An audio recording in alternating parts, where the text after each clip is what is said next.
Asian. Pooty. Melee, 1v1, faster. Okay, we're all good. And it's 7:30, everybody, and welcome to the Albuquerque vs. Denver City League show match. I am Menasaur, a gold-level Zerg player from Albuquerque, New Mexico, and I'm joined by...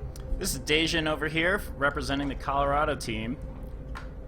I'm really excited about this matchup. We had a little bit of a slow start, but looks like everything is good to go, and hopefully the quality will be good. So, yeah, I'm really glad we are doing this. Please let everybody you know in the area, all the local Colorado fans and everything, let everybody know that this is going on. Awesome. Well, just to start with the first set of statistics, Chet Manley has been working his butt off as a top silver level Zerg player. He has a 42% win rate this season against Zerg and 42% all time. So when those numbers are closer together, you're going to find that those players are remaining very active. Pooty, on the other hand, has been sort of slacking or just being on a smurf. He has a 0% win rate all time and this season against Zerg on his account. They are playing on Metropolis, which is a ESL map, a GSL map. It's a very interesting map. I believe it was underused during its time, and I'm bringing it back right now. And since there aren't any win rate percentages with these statistics, I'm giving Chet Manley the double moped advantage. He has two mopeds, and he's got to do what he can against what's called the town car advantage. He may look slick, he may be spacious, but can he take it to the finish line? I don't know, man. Those town cars can fit a lot of people. They can fit a lot of strategies, and I'm pretty sure Pooty's got something up his sleeve. This is actually a coworker of mine that we play in the After Hours Gaming League together, and he has been laddering a little bit recently, but he's been playing a bunch of different races, so I don't think Zerg is actually, I don't know if it's his comfort race or not, but he might be making the switch full time to it soon. What? Are you kidding? Is he talking about that? No, I just know this. Okay, because I mean, full-time swarm life is a big commitment. I don't know if he's necessarily ready for that. Yeah, I don't know. I mean, people are gonna know that he's gonna smell like a Terran and look like a Protoss, but he kind of wiggles around work like a Zerg. So that sounds like something I'd like to kiss. I don't think you. Okay. Well, let's go ahead and get into this game. Let's see if the players are ready. Yep, they are ready. Awesome. And we are off on Metropolis ESL edition. And you did change the you got rid of the graphic. It's now game screen? Yes. Yes. I hope so. Awesome. I'm waiting for ESL Metropolis, huh? Game started. And with this particular map, I mean, when we get in, we'll talk more about it, but this is a ZVZ, and it is kind of a larger map, so the Ling-Bangling wars will be a little bit stretched out. It's really going to come down to larva injects in the long run. And spawning in the top weird diagonal right position, he is the red Zerg player, and his name is Chet Manley, representing our good people in Albuquerque.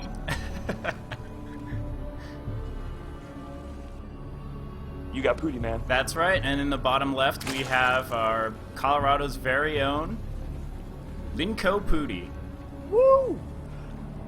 Okay, so Pooty, he's starting out with this really early scout. He wants to see a 6-pull, but even though both of their overlords are going to see at the same time, and they're going to be like, whew, oh my gosh. But I don't think there's cross-spawn on this map. Do you know if Pooty was able to do any research regarding the map? I don't think, I think Pooty was really preparing for his... On a different map. I don't know if he actually practiced on this map specifically, so... You know, this map is from, like, what, a couple seasons ago, right? Yeah, Oh, there he goes. He's swinging around. Maybe he just... Oh, he saw the Overlord, and he's keen to seeing what's going on. Oh, that's right. And we're seeing Pooty go for an early gas, an early pull. Wow, he wants to 10 pull. He wants to 10 pull Ling-Bangling all in. Maybe just Speedling all in, but... Wow. Wow, really aggressive choice from Pooty. And we're seeing Chet Manley go for that 14 pool, 14 gas, going for his own speed, doing a regular standard opening for Zerg. But if he expands right now, Will he expand at 15? Because I think he might be doing the Pharaoh build. Oh, Pooty going for double gas. Taking a second gas? What is this? I think it might be What extractor is... trigger. Yes, extractor trigger. Okay. Oh. I was like, I don't know. Oh my god. You talk about that at work on tomorrow. But no, the Lings are, let me see. Lings aren't in production though. He's not using this advantage. He's not trying to carry this further. He did this out of fear? You know, maybe. It's possible. He's not making any units, so I really don't know why he opened up like this, to be honest with you. He's getting a really quick speed. Let's see if he takes off gas. He should be taking off gas right now if he does it. Oh no, he's already got speed going. So yeah, he's just going to be going for a Baneling bust, I'm guessing, but his nest is not even down yet. No, this is kind of an inefficient Zerg opening, even because he cut all those corners to feel safe, but his speed is going to be done at the same time as Chet Manley's, and Chet Manley already has Lings coming across the map to his base. Yeah, I don't know why Pooty's banking all this gas, but he has absolutely no way to spend it right now, unless he wants to get Burrow or something weird. But he's gonna be in trouble. I mean, there's no. Okay, there we go. So Baneling Nest is finally going down, but he still has no Lings in production. No defense here at all, really. And he definitely just saw those Lings come across it, and now they're in his main, and they're going to be working on these drones and try and take out this queen. If that queen dies, this game is over. Oh my god! At least get the inject off. Pooty! No. Oh my god! Oh Nope. no! And all Chet has to do is just, not lose those Lings, which is important. But it doesn't matter. They're going to stream across real fast now. He has 6 Lings in production, but the damage here is just, there's no way. Everything is dying. The carnage is awful, and Pooty GG's for a quick 1-0 victory. Yes, congratulations Albuquerque for taking that game number 1. Replay saved. But again, Pooty, just doing kind of like a scared ZVZ build. I mean, that definitely wasn't efficient. If he's going to do something that early, he needs to use that advantage, that time advantage, to do some type of damage against his opponent. And you saw that by doing all of that sort of like, early infrastructure, just put him behind his gas start at the same time as his opponent, but his Baneling Nest was late, and he wasn't able to win the Ling Baneling war. Yeah, there was a lot. It seemed like maybe maybe just Pooty just was not feeling the nerves or something there, but getting 2 gas and then having to do an extractor trick after having at 16 supply or whatever, and then I don't know. There's just a lot went wrong there for Pooty. But we'll see. I think hopefully Team Denver is going to step it up a little bit here. We have coming up next. We have, it looks like it's Vash versus the Operator. Do you know anything about Vash? Is this a friend of yours? Oh yeah, anyone on the Albuquerque team I know very well. Vash is a Gold League Terran player. He's been working really hard on his TVP over the past couple weeks, getting ready for this show match. No, he just always tries and has a really good time in most show matches. I don't think he's won one of them yet, one of our show matches yet when he's been put up, but he's played some very close games, and this season he has a 43% win rate against Protoss, 46% all-time, and 44% win rate on Alter Zim Alter, which is, everyone's least favorite map. The Operator, 46% win rate this season against Terran and 53% all-time. So he definitely is having more of a luck of a draw, but definitely not getting that 50-50 win rate that we all, hope to have as our rankings and MMR work correctly. But he has a 50% win rate on Alter Zim, which makes sense because I believe it's Protoss favored in general. Yeah, that sounds about right for that map. Tell us about the Operator. Do you know him very well? So I asked the Denver players to send me a little blurb about themselves, and the Operator, he competes at a lot of the lands at Clutch Gaming Arena actually. He also helps manage global team All Inspiration. So I guess that's a local team, or maybe just a team of I think All in Inspiration is actually run by this guy from Canada named Tang. And it's a group I think based in Canada that actually reaches out to everyone in the States. But really? But I may be wrong. Okay, well that sounds pretty cool. Yeah, I'm not sure. I don't know too much about his team in particular. But yeah, he's studying to be a Microsoft Systems Administrator. And so he's a student over here. And he's passed through Albuquerque a couple times, and his favorite player is J-Dong. And MC because he likes the BM. Yeah, because his BM is just awesome. He's also a dedicated musician and aspires to be a pro gamer someday. Wow. A musician and a pro gamer? That's a double threat right there. Yeah, man. He's probably got really quick, really high APM from playing music. So we're getting the game set up right now. Is Vash? Where's Vash? Vash.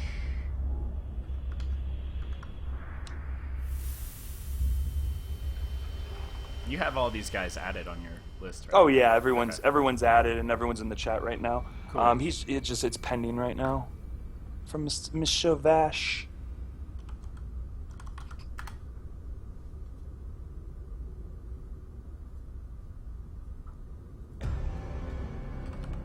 Monsieur Vash. Oh yes, okay, so everyone's in the lobby. Let's see if everyone's ready.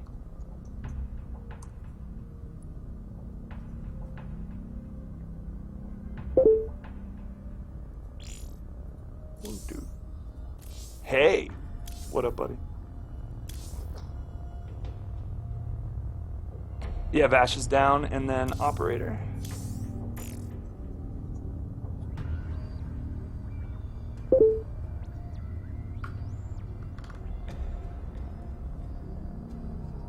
And the countdown is on. We're about to enter Alterzim Stronghold, the largest map in the ladder pool.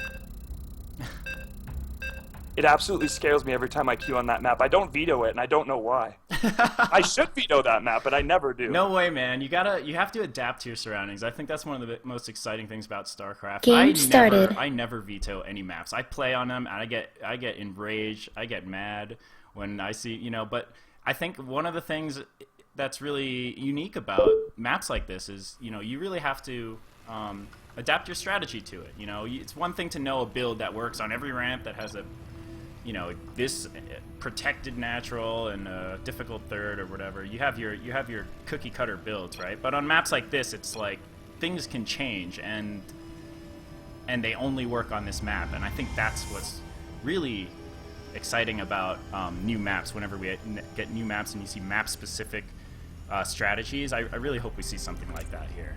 No, I definitely agree, and I think a lot of players they'll be mad about certain maps and whatnot, and being in the ladder pool, like, why did you make that map? But it makes the game different, because ultimately you are playing the same type of chess match every time, but how the maps change and all the attention to that kind of detail makes it really interesting. But in the top left-hand corner, the green Terran player representing Albuquerque's team league, his name is Vash. And in the bottom right, we have a Protoss player from Colorado, all in the Operator. Yeah. So, it doesn't matter that they're cross-spawn, because the warp gate mechanic makes that, kind of negates that idea of distance in this map. That's why I believe it's Protoss favored. I'm excited to see, he'll probably do a Reaper opening, he's gonna have to, but then he's gonna have to decide, does he want to go mech or does he want to go bio? I suggest he goes bio on this map, because moving a mech army across that map is a very hard thing to do. I've not seen too much mech on this map. Yeah, I don't think mech would be viable in this. The map is huge. There's so many areas you can flank. Outside of your natural, your third, fourth, and fifth bases are all kind of out there. So, I don't think we'll be seeing mech, but who knows? One extractor and in the gateway opening. Is he going to go for the Cyber or is he going to go for a Nexus? If I was a Protoss on this map, I would go Nexus first, 17 Nexus. I would be a baller.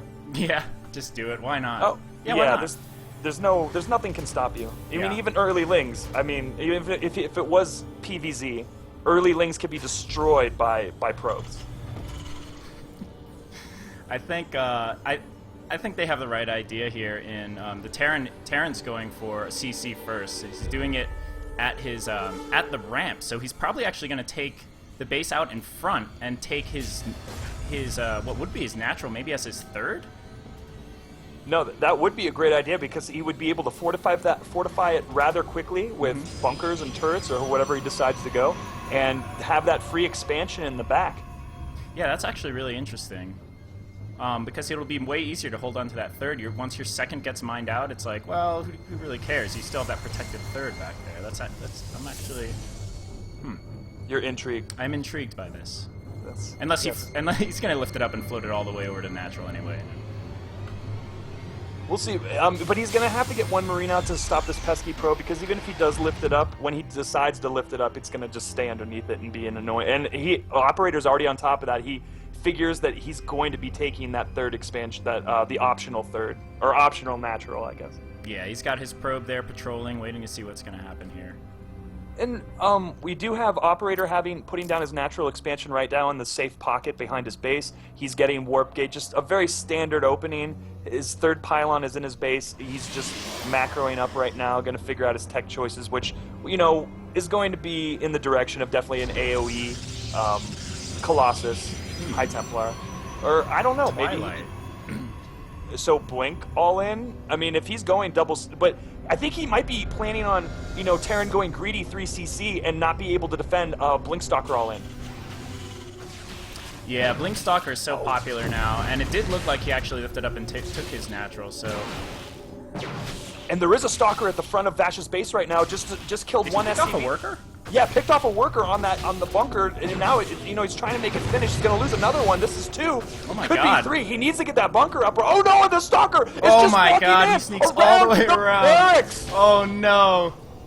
This is annoying, but no, he just walked in and walked out as if he was a male model. Oh gosh. And then Yeah, that Stalker can only turn left, but luckily we have, the bunker had just finished. He really needs to get units in there, and this should fend off this pesky little Stalker, but he has gotten...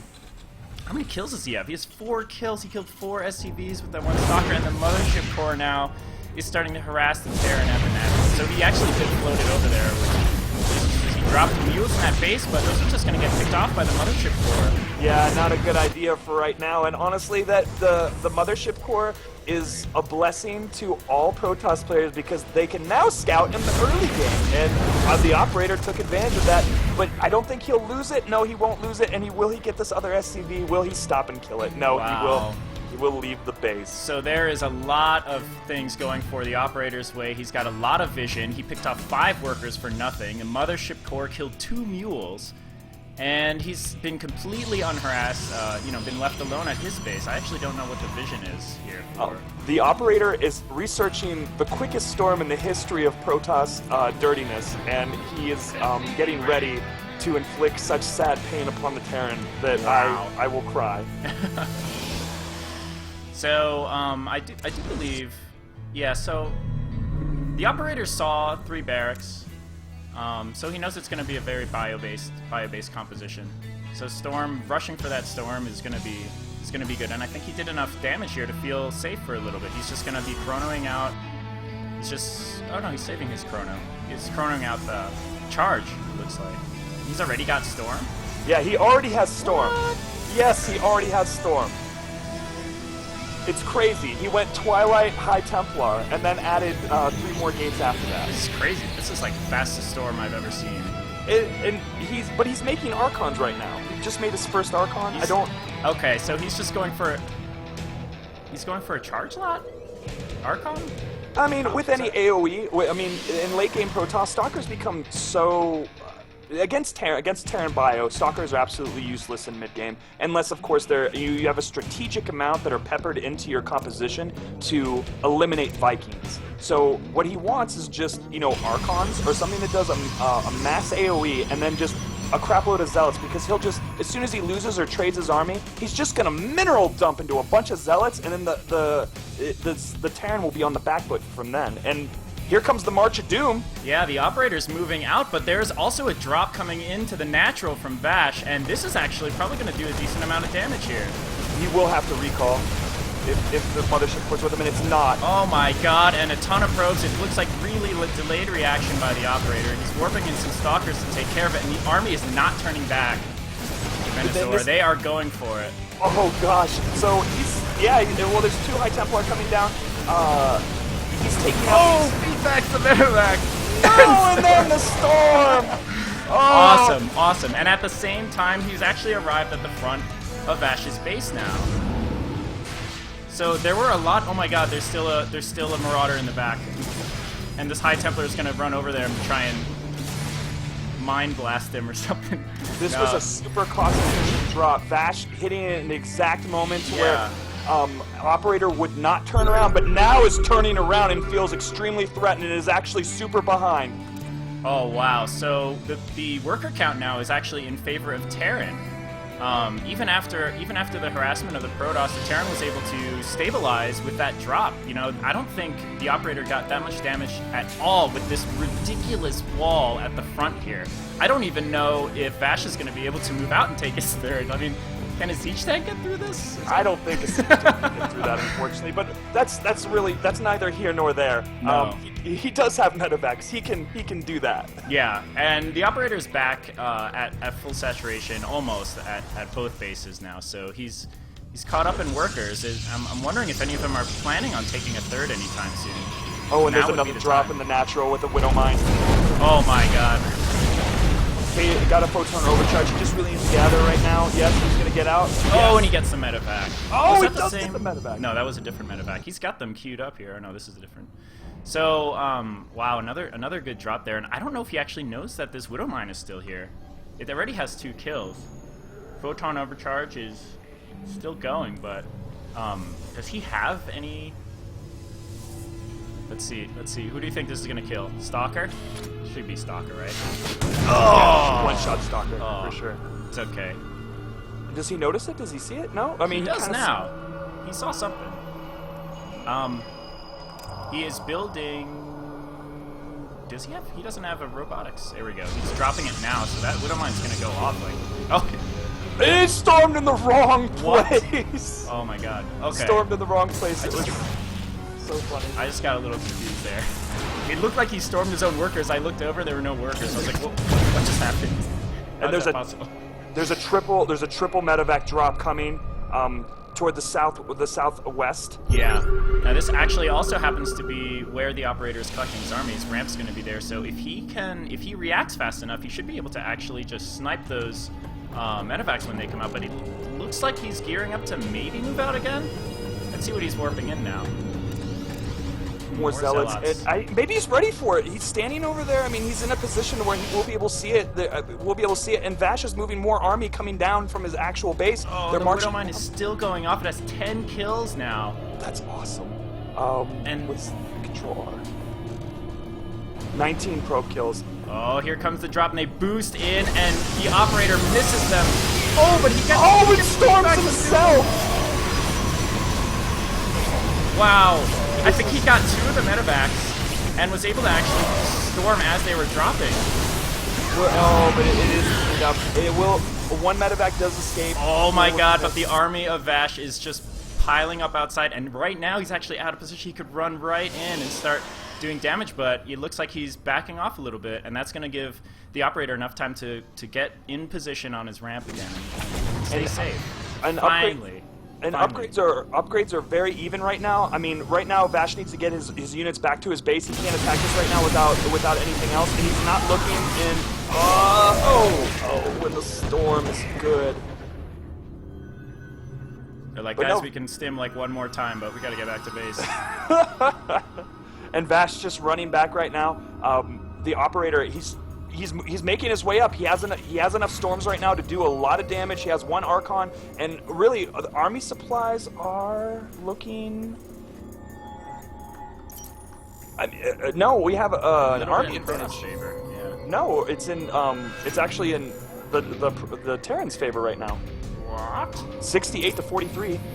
But with AOE, it doesn't matter how many units you got. And then there's more. You're looking at worker supply, I think. Oh, am I now? No, Yeah. never mind. You're right. So 88 to 81. Oh, he threw some Hellbats in there. I haven't seen Hellbat in a while. And charge lot Archon. We get a late reaction from Vash. I don't think he stimmed there or anything, but this ramp is going to be really hard to penetrate. Oh, what? Did he storm himself? Oh, that was a delayed storm, I think. A little late to the party. Oh. And oh, he really needs to push the... Oh, 6-storm! Archons really need to beat up there. And oh, wow, 6-storm. So he's killing everything. Gonna break the wall. This impenetrable wall of the Terran is broken. And Protoss is going to be able to march in. Are there reinforcements coming on? It looks like he's warping in from the bottom here. And Protoss is in the main base. He's on top of Terran's production. That's going to be so hard to deal with. I don't know if there's anything he can do. And GG. We do have the GG, and Denver, the operator for Team Denver, takes Game this game ended. number 2 by showing great Replay saved. AoE damage up a ramp. Yeah, that was a pretty crazy game. I really like the heavy drop play by Vash. I think he was just out of position there for that attack. I think if he was on top of his ramp, I don't know if Protoss would have been able to break that. I mean, there were a lot of storms there. Even storming his own units and able to still break up there, so... Really impressive play on both sides. That was a good game. It was an absolutely even match. I felt both of their skill level were equal. They both made sort of the same type of decisions, the same type of ideas of certain things that they'd like to do, and they did them, and it went really well, and it was good. Yeah, so it looks like we're going to be going into our third game, and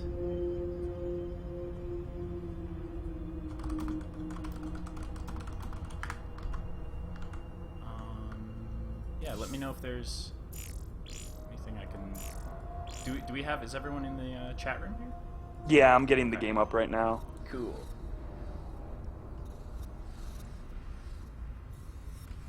Wow, fast storms. That was pretty crazy.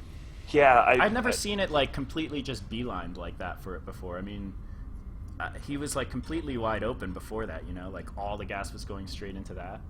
So that was I'm wondering if that was the original, if he was planning to just push with Zealot Archon first or something. Oh,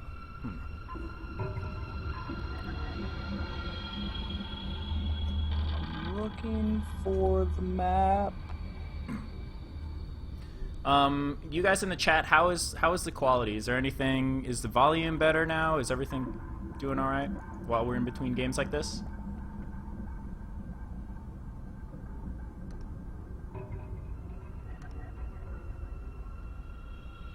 Immortal Kid is going to win so hard. Yeah, shout out to an Immortal Kid. He's one of my teammates. Love him so much, but however, he is going up against Mr. I Kill Strippers. Mr. I Kill Strippers, which is actually from, it's a reference to American Psycho, so that's why he has that name. Oh, I'm going to say things during this entire cast that are just quotes from that film that relate to STARCRAFT. He was too busy returning videotapes. That was so John Paul. That was so, that gateway is so John Paul Gaultier. Oh, God. I want to see what I Kill Strippers' business card looks like. I wonder what kind of material it's made out of. It probably looks white.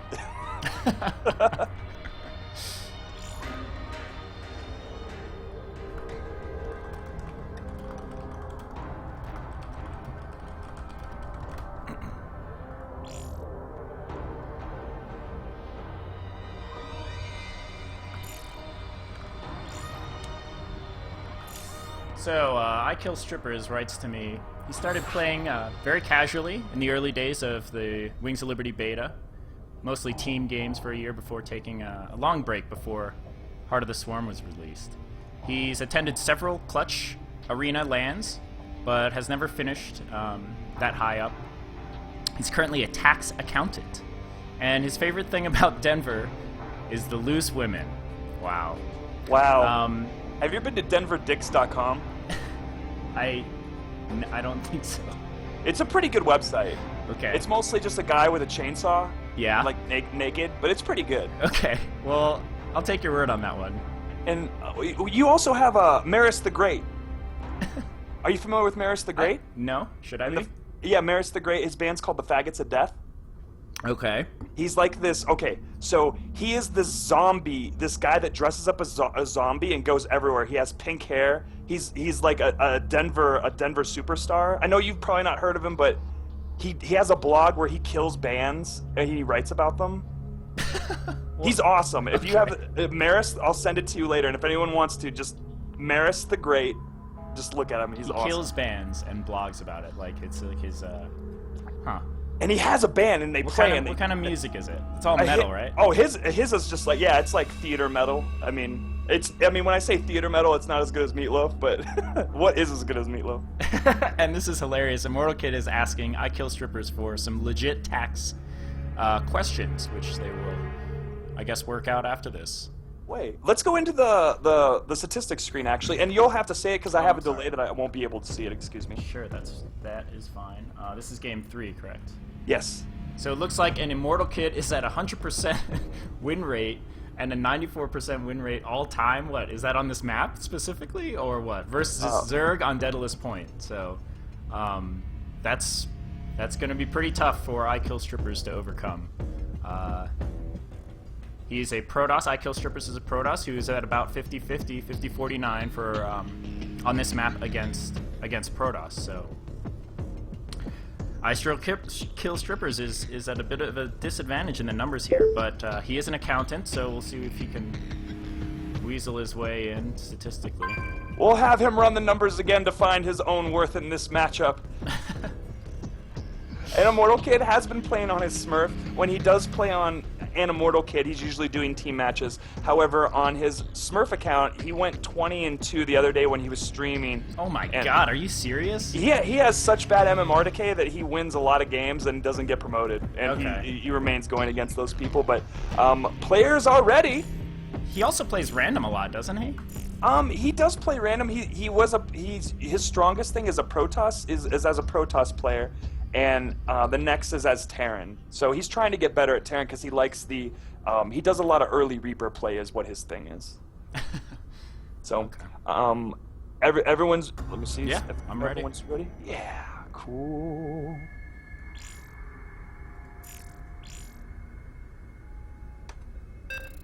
And the game has started. We're getting right back down onto Daedalus Point, a map that has been changed as of a patch ago to make the ramp to the natural a little smaller because it is very hard for anyone to wall off. But this is a different orientation Game of most started. maps. It's landscape as opposed to a portrait or a square. So it has kind of a different feel to it. And when you expand, you can expand into your corner, or you can actually just litter the top, like your particular bottom or top side of the map.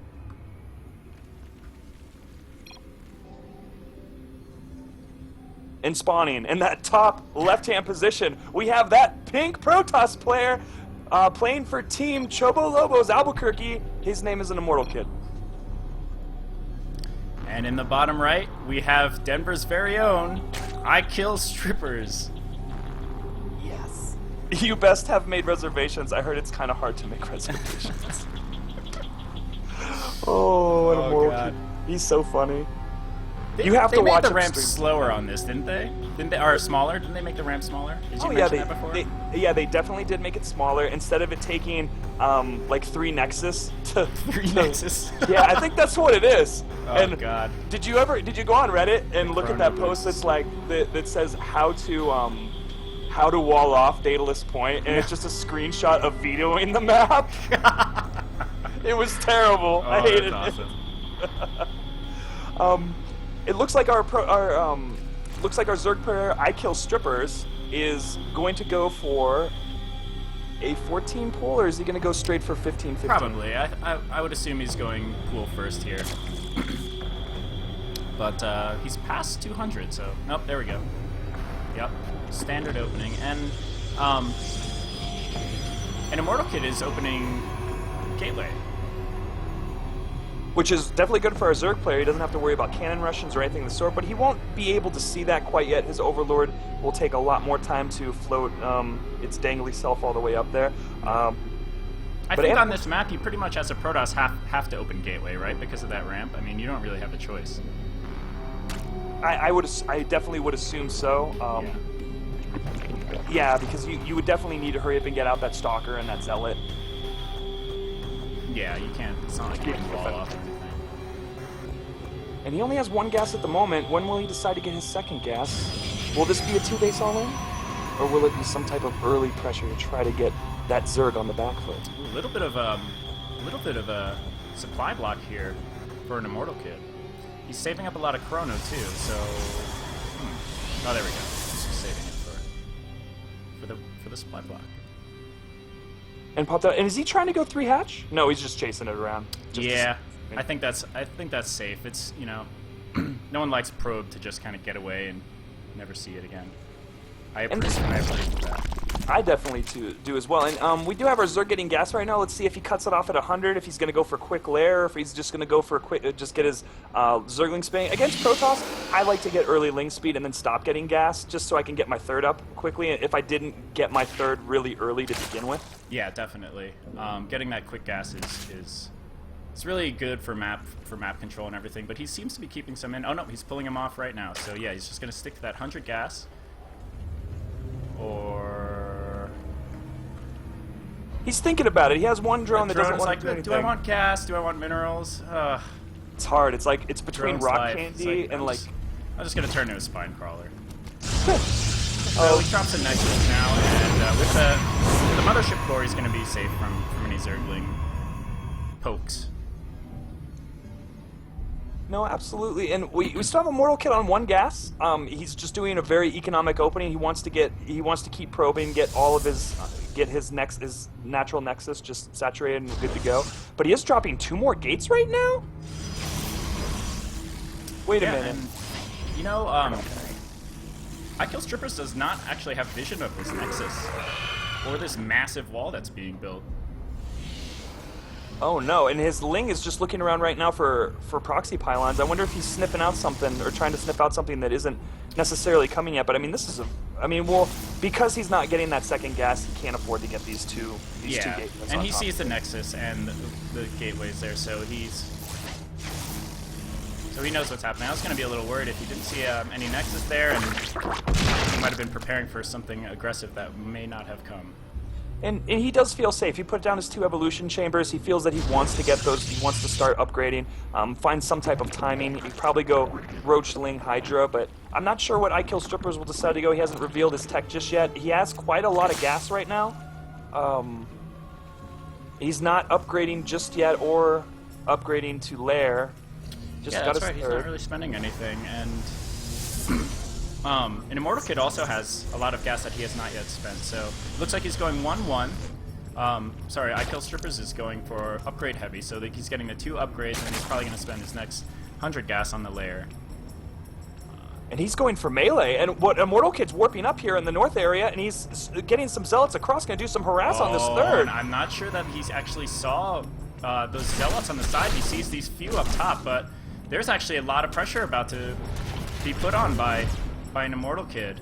This is absolutely the most annoying thing ever, especially just enough zealots to counter this many lings as a Zerg would like to make. And He's not even going to focus on the third. He's going for the no. Actually, he's turning around. He doesn't like spine crawlers. Yeah. And all he has to do is snipe this and recall. That's all he has to do. Or he's Gotta get the cancel here. Oh, he lets it finish. He lets it finish. Wow. That's a really confident move by iKillStrippers. Let's see if he can actually save it. I think he should be focusing the lings at the hatch, but oh my god, the zealots pull off. The hatchery's still alive, but it's about to fall. Oh, and it falls. And Immortal Kid is continuing with this pressure. Oh no! Oh wow, recalls back. Look at that. That's just the rage as a Zerg. Having that happen is just, oh god, it hurts. It hurts my soul. So let's see the counter. This is a lot of links. He's got to do something with them right now. He definitely has to. And he's sending in an Overlord to see really no tech. He's going to see just a gateway, and it's dead anyway. And yeah. The Lings are going to kill that pylon. But no, our Protoss player is in such a great position right now. He's ahead in supply. He did a great move to stop the Zerg player. The Zerg, when you go against Zerg, you need to slow them down. They can't get on 3 base. They can't get on 3 base easy, because if they do, they're going to just end up rolling you in upgrades and just the macro game right now. Yeah, it's a really big momentum swing here in favor of an Immortal Kid. He's got now iKillStrippers was forced to create all these units. He's got 41 lings that are not doing anything. He didn't even really get to really kill off that much from the army, and he's going to try and apply some pressure right now. But I mean, that's like 20 drones. That's an entire base worth of minerals that you set back. And attacking into Zealot Sentry is it's not not a good idea. It's not a good idea. I mean, what else are you either. gonna do with that though? You have all these lings, right? Yes. Send them in. Why not? Yeah. I think maybe a good move would be to get Burrow here and just get a ton of vision with this. Which it looks like he's doing. He's spread. I don't know if he's not getting Burrow, but he's spreading out his lings everywhere. And that's, you know, you have all these lings, you might as well do that. Has he started his lair? Yeah, his lair's almost done. He took off gas at his main. I'm not sure if that was intentional or not. But that's actually kind of a good move because it gives him more of that mineral focus that he missed out by not having that third up sooner. No, for sure. In this position as a Zerg player, if I lose my third like that, I made a lot of units. If I can't do anything with it, I'm gonna double expand. I'm gonna take that forward. So I really think he should have taken. His minerals are starting to bulk up right now. Yeah. He doesn't have that gas production to really break into that. He's getting an infestation pit. Is he gonna go swarm host? I mean, it wouldn't make sense, would it? No, it wouldn't make sense. Not with the upgrades, it wouldn't make sense. But there's also a dark shrine going down for an immortal kid, so. Oh gosh, Oh, and man. It won't be scouted. It won't be seen. This could really tear him apart. He has no detection at the moment. He does have layers. He can warp in he can get an overseer morph, but honestly, I think one in each mineral line is just going to be enough to just ruin it. It is. It's going to be enough to do enough damage to really just keep the Zerg on his back foot. He's, you know, I don't know if do you think iKill's Troopers like overreacted to that pressure on his third? I mean, he made a lot of units and he lost a third anyway, right? He needed to cancel the third. Do you think he should have just canceled and just pulled up there and maybe save a little bit on the lings? Yes, and then as soon as that army goes away, or you're able to make whatever tier 2 unit you want to stop it, because I think he's just been behind us. Menazor, he saw an overseer flew in and he actually saw the dark shrine, so he's got spores building. And the DTs are coming in and the spores pop right in time, but I don't know if his army's here. Where's his army? Oh my god, if the DT just focuses the spore, he could actually kill it. And I got another DT coming into the main. There is a spore there ready to defend, so let's see where he focuses. He looks like he's going straight for the queen. It's actually a pretty good choice.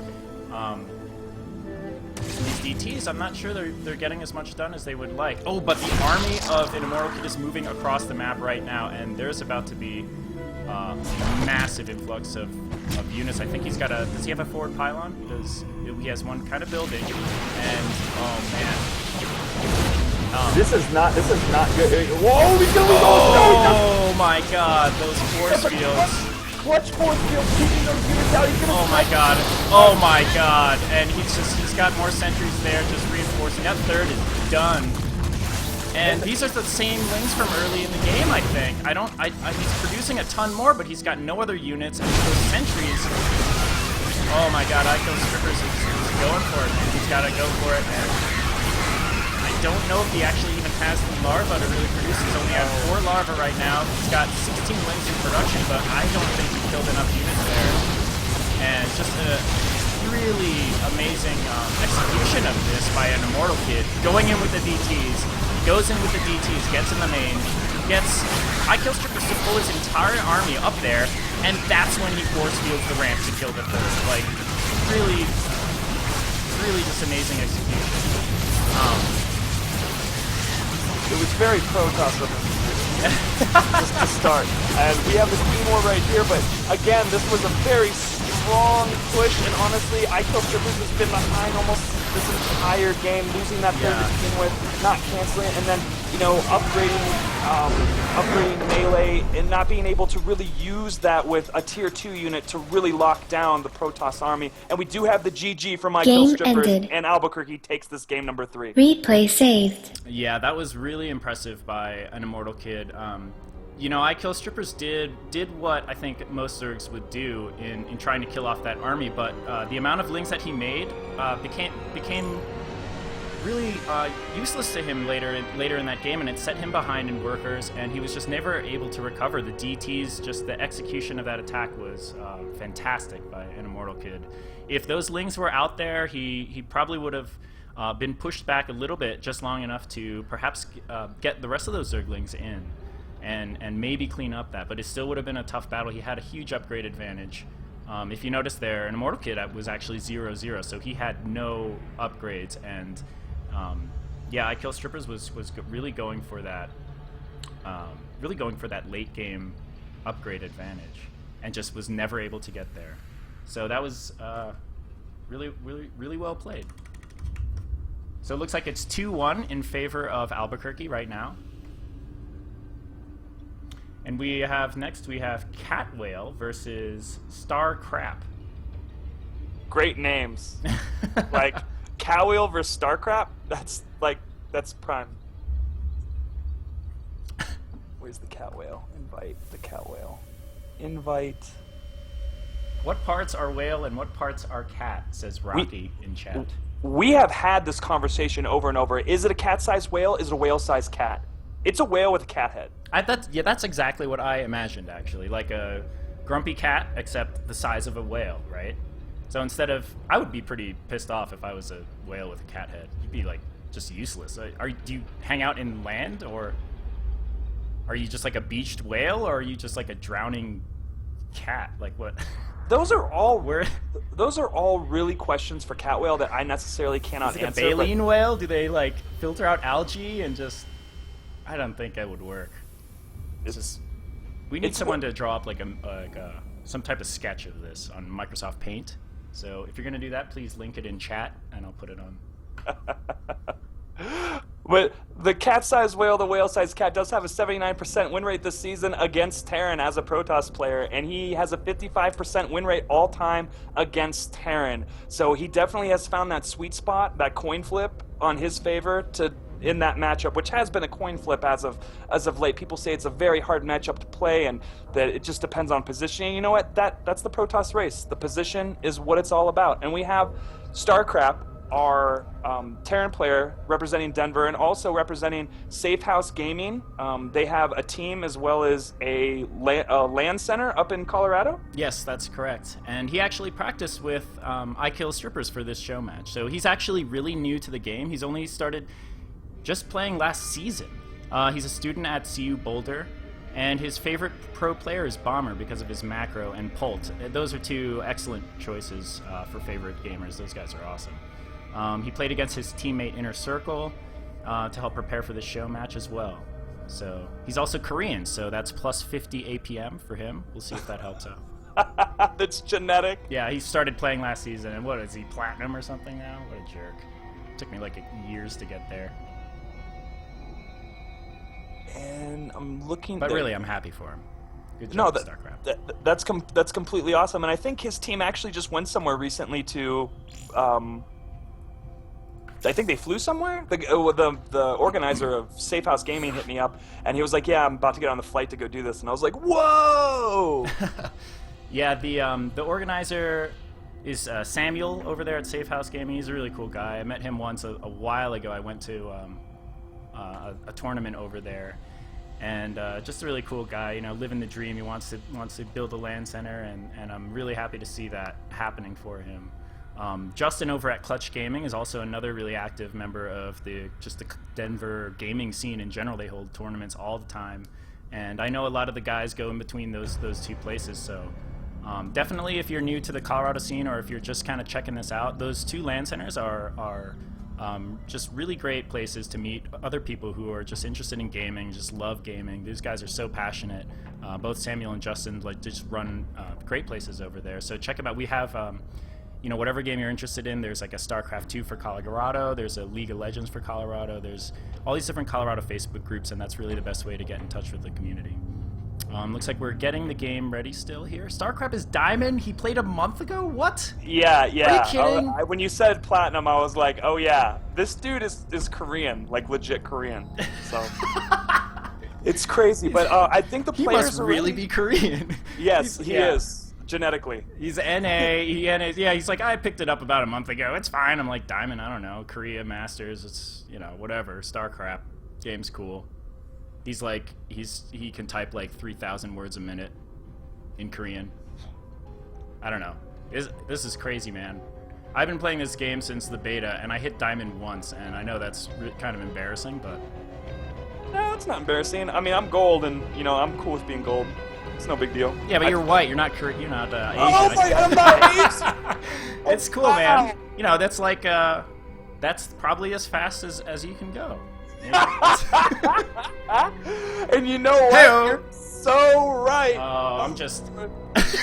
Singers, dude, that was good. That was really good. Yeah. We I'm do just have- jealous. I'm Asian, but I'm the wrong Asian. I don't have Korean in me, so like I just have like people think I'm Korean, and then I just get face rolled. So Aw.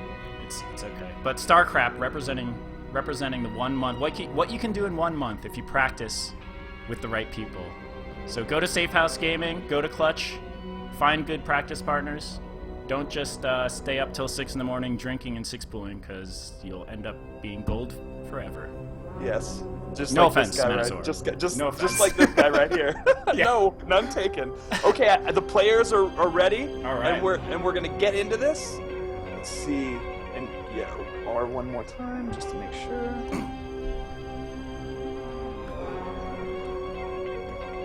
Oh my god, someone posted a cat pic.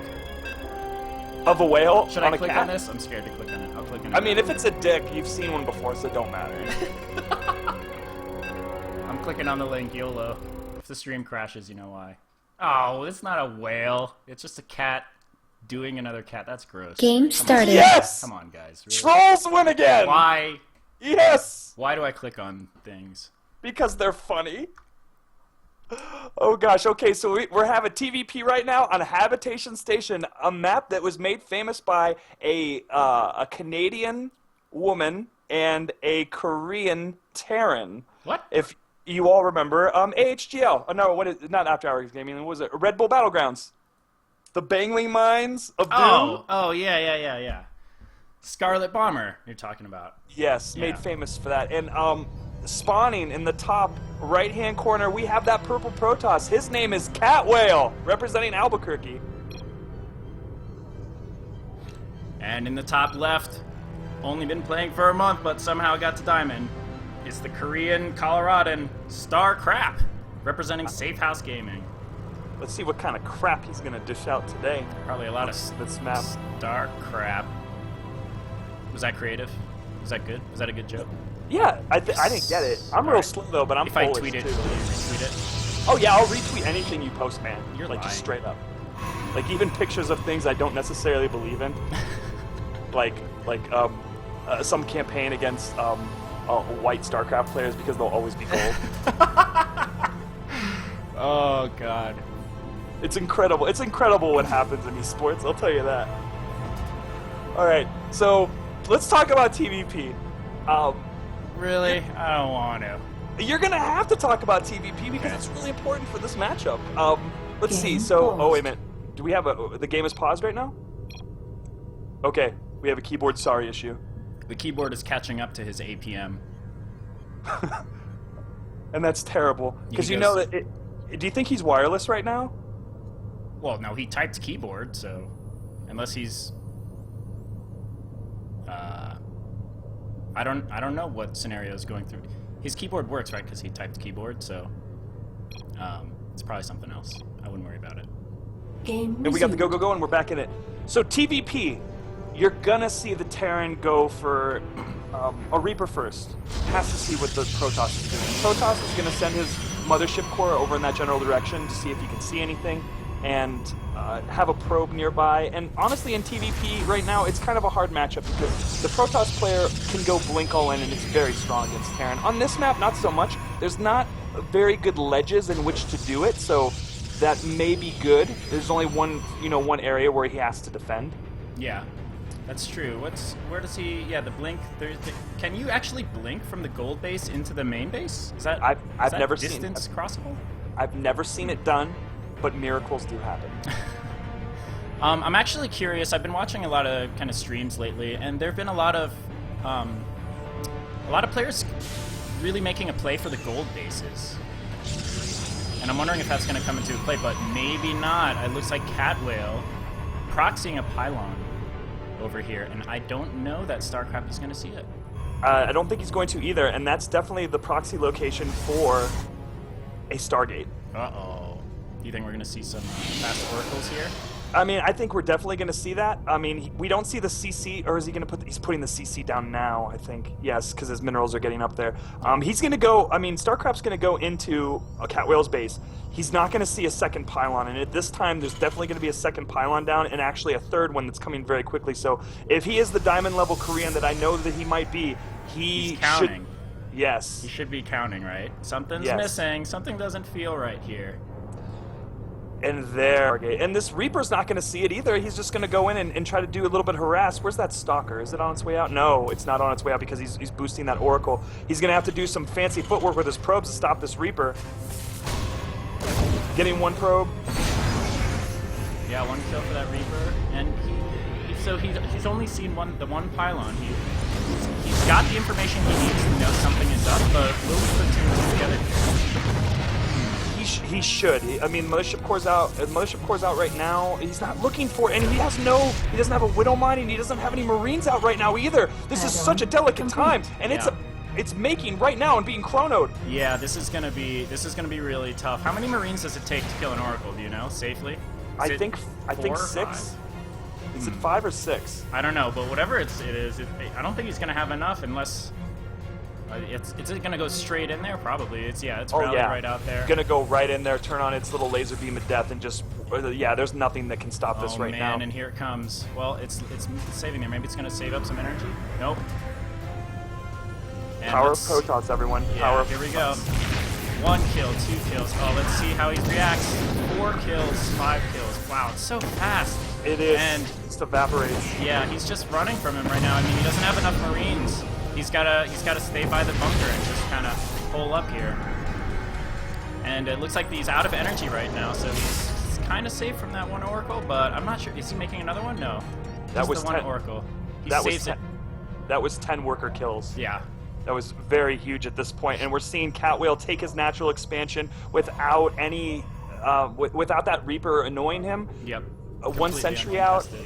And where's he moving into? He's just getting more. He's getting another gateway. We'll see where his tech goes from here. I mean, really.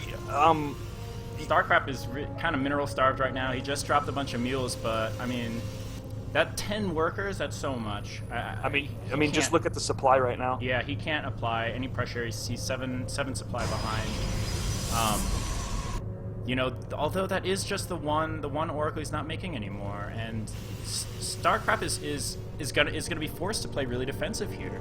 He could probably do something sneaky, like maybe try and get some like Widow Mine drops or something in, but he really needs to make sure he's safe from this annoying Oracle who's just gonna keep poking in here. Gets 2 more kills and comes right back out again. Yeah, it comes right back in, snipes both mules to not give the Terran that advantage of the mulage, and really there's enough Marines in both places that has negated it, but maybe if they move out, it'll become open again. But our Protoss player is just gonna, move forward into a gateways and Robo, 3-gate Robo. Yep. We're gonna see him go into Colossus Tech, most likely gonna get an observer first. Oh yeah, you're right, Colossus Tech. So, and StarCraft actually hit a pretty hard supply block earlier. Which set him at 38 supply for a while, so he's falling a little bit further behind and boldly moving out here. I wonder if he's just going to look for the proxy or not, or if he even knows it's a proxy. It doesn't look like he's checking for it, so... He knows he has to do something right now because he's that much behind to where Cat Whale's Tier 2 is going to come in at a great time and do a 2-base push that's just going to just be overpowered at the time because StarCraft was that far behind. Wow, hallucinating another Oracle. Did you see that? Yes, I did. That was pretty awesome. So the Stargate is like safe. I mean, if he saw that, he's gonna think the Stargate's in that base, right? StarCraft can't afford to waste any scans to get information. He has to use them on mules. He's behind minerals. And this Oracle is coming back and getting more kills up to 13, 14. Oh, and the Marines that were moved out there were the ones that were trying to protect this base, so forcing a skim as well. And allowing it to die because honestly, that was a hero Oracle. Did I miss an Oracle up top? No, that Oracle up top was just the hallucinated, and that Oracle got 16 kills. 16 worker kills. That's so huge. The And right now- hallucination. I mean, no, it was funny because when the hallucination was hanging out over the main, he pulled the SCVs there to repair it as if he had to repair it. It was so good. Oh man, hallucinated oracles. That is just dirt. They shouldn't allow that. That is a dirty mind trick. And Catwhale has complete vision now of the Terran base. He sees exactly what composition he's going up against, which is primarily bio. There's no medevacs yet. He's producing one right now, but I don't know. Catwhale's going to have the information advantage. He knows exactly how to respond to. He's also in bio. such a supply advantage. 91 to 56 right now. Yeah. That is absolutely huge, and he has Colossus. I mean, do they have Stim? Yeah, Stim is in, but no +1. Yeah, it's just going to be when there's another Oracle that's going to go in. Is He there? made another Oracle, yes. Oh god. He's fresh. He's just going to save up energy. I bet this guy goes in right when the army engages here. Oh, no. YOLO. Nope, he's moving out. So yeah, really a pretty significant advantage here for Catwhale. StarCraft's just kind of recovering right now. His second base is not yet saturated on minerals. His main base is only has 4 on minerals. I feel like at this point, I mean, he's teching up pretty heavily. He's spending all of his gas. But I think if I were in StarCraft's position, I would take those workers off of gas and just really try and catch up on minerals. Maybe even drop another CC and just risk it. And oh wow, the Oracle comes in. The Oracle saw StarCraft's potential drop, and Catwhale knows it's coming, and he's also moving across the front to maybe hit the front of the natural. Yeah. But what he doesn't know are there's all these pylons, and honestly, the army value is so much in Catwhale's favor. This bio army is going to be destroyed, but maybe he'll split it. He's not splitting up his army. He's going straight to try to deal with the drop. Yeah, he knows the drop is coming. He saw this. He saw the drop ship because it killed the Oracle. And StarCraft's actually pushing out to see if the third. It looks like the third, and this would actually be good if he can snipe that Nexus and just get out of there. He really can't engage up the ramp right now. He does not have positional advantage. He doesn't have army advantage. It would be complete suicide, and he's doing it. Look, oh, he forces the cancel on the Nexus by Catwhale, so he mitigates the damage. And that dropship is still up there, so it looks like the army of Catwhale has moved out back to the second base to try and maybe catch this army out of position, and it leaves this open for StarCraft to drop in the main. But an instant warping will probably be able to... No, just Stalkers. That's not... Oh, and Pros, because they are unupgraded Marines. It doesn't matter, and he's so far ahead right now in the lead that, I mean, even though he did quite a few drone, probe kills, it's not really putting him behind. And honestly, the armies are posturing in the middle of the map, and Catwhale is going for the death blow right now with 3 Colossus and a bunch of gateway units. He almost caught that army out. He pulled, it looked like he was going to intercept that line of Marines, and if he did that, that would have been game over for Terran, but he was able to sneak on by, snipes his forward pylon, and just stalls. If he just stalls and gets the Protoss to pull back, he might have enough time here to set up enough defense up at home, but it doesn't look like it's going to happen. Protoss is just going to go up into the natural. He has an upgrade advantage, and he's Protoss, and he has AoE. And he's got the high ground advantage! Yeah. Oh, man, and the force fields catch enough of the army. He's focusing down the Colossus, but, wow, Catwhale was able to get himself in an excellent position here, and StarCraft can't do anything about that. He was really running around. It looked like he was trying to set up for a flank on the Protoss army, but right when he was out of position, Catwhale saw that and just slammed right up the ramp and just sat in that corner. And there is not much you can do when Protoss gets in a position like that, especially with force fields. So, great game, won by Catwhale. Yeah. Congratulations, Albuquerque, for taking this game number 4. Saved. And right now, what is it, 3-1? Let's see. What was that? That was game 4. Yeah, so it's 3-1 in favor of Albuquerque. This is match point.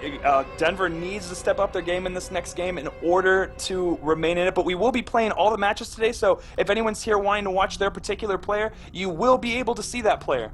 Yes, we're going to play all the games out because why not? Because it's awesome, right? This is pretty awesome. It's great seeing this. Have you played with other cities before? Have you like set up Oh yeah, we've played against Chicago. We've done against Okay. George Washington University. It just depends, what exactly, what player pool is available to us, and what other organization that I can communicate with, and they're Right. willing to work with me. I mean, I try to make it as professional as possible so that everyone has the information and no one's kind of in the dark about it. I take it very seriously. I believe that this sort of competitive regional gaming is the future of esports, because people do play, after work softball. Am I correct? Yeah, who doesn't? What about after work StarCraft? That's what I do. And it be competitive. I know you do, but a lot of people don't have that sort of community outreach or some of those person skills to connect with those people. Because honestly, before I met the UNMCSL team and was brought into their Facebook group, it was I couldn't talk about StarCraft to anybody. If I did, they were like, "Oh yeah, it's just a game, whatever." And then I met them, and how serious people took it, and how that whole Twitch community, or those people that I talked to there, even though most of them are trolls, that community, and being able to talk to that with people in real time and organize these events, it's blown my mind. I'm super inspired by it. Yeah, and thanks again for putting this all together. I am just it's really good to see someone with like this much passion really just doing it. Like people say all these things about StarCraft dying and whatnot, but but the heart of it is still there, right? There's still people who love the game, and there's still people who are willing to step up and put things together like this. So thanks again for doing this. It's really awesome. Absolutely. And who's the next player, actually? Cold Logic. I need to find Mr. Cold Logic. There he is. But just to talk about this... Wait, isn't Trumpet the one who can't get into NA? No, that's Solar, so that would be the next game, actually. Okay. So we'll cross that... We'll actually cross worry about that that bridge later. when we get there. Yeah. Or even if we have to, we'll play the ace match first and then do... No, see if we can do... No, we'll go to the ace match and then we'll go to Solar's match after it. Okay. But it looks like, I mean, honestly... Is Cheesehead Logic actually on? I know he was actually casting a CSL game, and he was going to be... I don't see him in the chat room. Maybe he's... Well, we'll worry about it later. Yeah, definitely. And these games have gone a little bit quicker, I think. Or are we on time with your forecasting? I have no idea. Okay. Ain't nobody got time for that. Yeah. So we have a PVZ on our hands right now, Trumpet, who is the MVP of the UNMCSL team, winning most of his matches against internal qualifiers and showing great play in the season against different opposing schools. He has a 46% win rate this season against Zerg and 47% all-time. I'm giving him the sand toy advantage on Gangwali Beach, which is, kind of, it's a fun map. It's sort of just different. We'll talk about it as we get into it. But Cold Logic, he's a Zerg player. He has a 43% win rate against Protoss this season, 48% all-time. I'm giving him the parasail advantage. He could fly away with this game, or he could just break his parasail and just have a rainy day. So. Oh, that's cute and sad at the same time. No one likes rain on the beach. Nobody likes rain on the beach. So Code Logic has actually been playing StarCraft since the year 2000. So he's been he's an old StarCraft player. 14 years of experience. He plays a lot at the Clutch arenas and events, and he participates in any local Star League. Currently on his team's Top Dog Clan War roster, which plays every week and is casted by a guy named Top Dog. He's a senior iOS mobile developer. He makes iPhone and iPad apps. He's born and raised in Denver, and he's gone around the country, a few places for work, but he loves it here, and I don't blame him. His favorite player is also J-Dong. He's followed him ever since Brood War, so... and he's a graduate from the Colorado School of Mines. And he also trains in Muay Thai. Wow, I did not know that. So, makes iPad apps and trains in Muay Thai. It's kind of like almost the same thing. The world is his oyster. Yeah, man. He goes all over the place. And I think we are ready to start the game. All players are ready? Yes. And are you ready? I'm going to hit the start button. Okay. Here we go. And here, we're into this game number 5. It is on the line right now. It is game match point in favor of Albuquerque. Denver needs to win this match in order to stay in it. Well, I know the beach is not a place that's familiar here in Denver. Oh, yeah. Well, Albuquerque is high desert. That's you just true. Happen to be, Game you just started. happen to be more in an area where it's less high desert. We have And lakes. They're kind Yes. of man-made, but lakes are fun. and you have what is that called? When things unfreeze and the water drips down.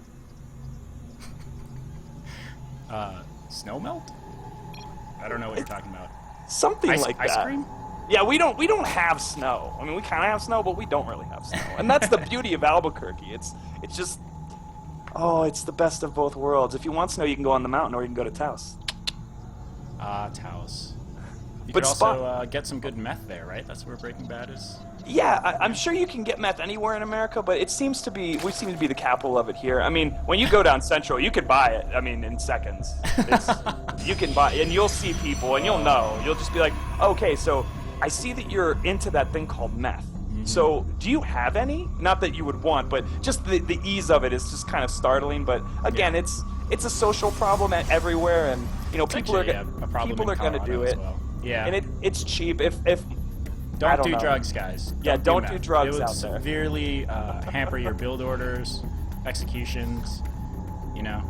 It's better to stay on the beach, absorb the sun. Look at this. I've never actually played on this map or anything. Where is this used? In GSTL, you said?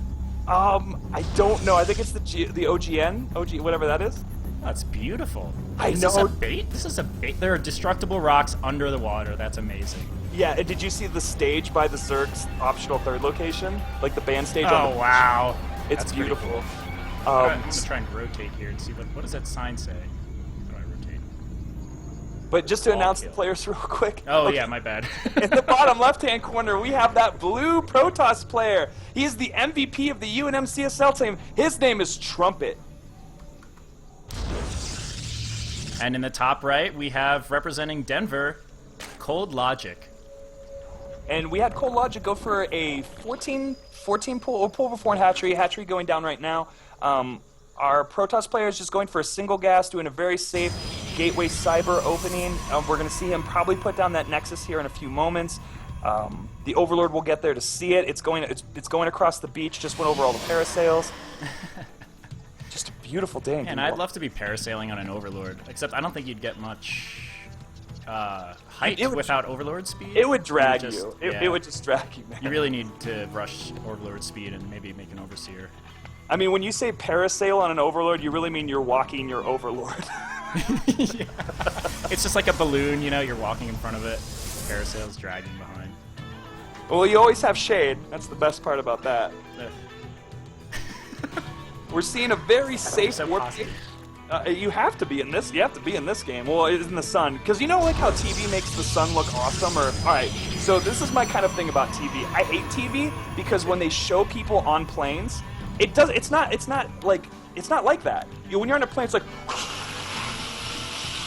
it's loud. It's not normal, and like being outside is kind of cool, but you get over it. The sun kind of sucks. Like when you're in it, like directly in it for a long time, I think it sucks.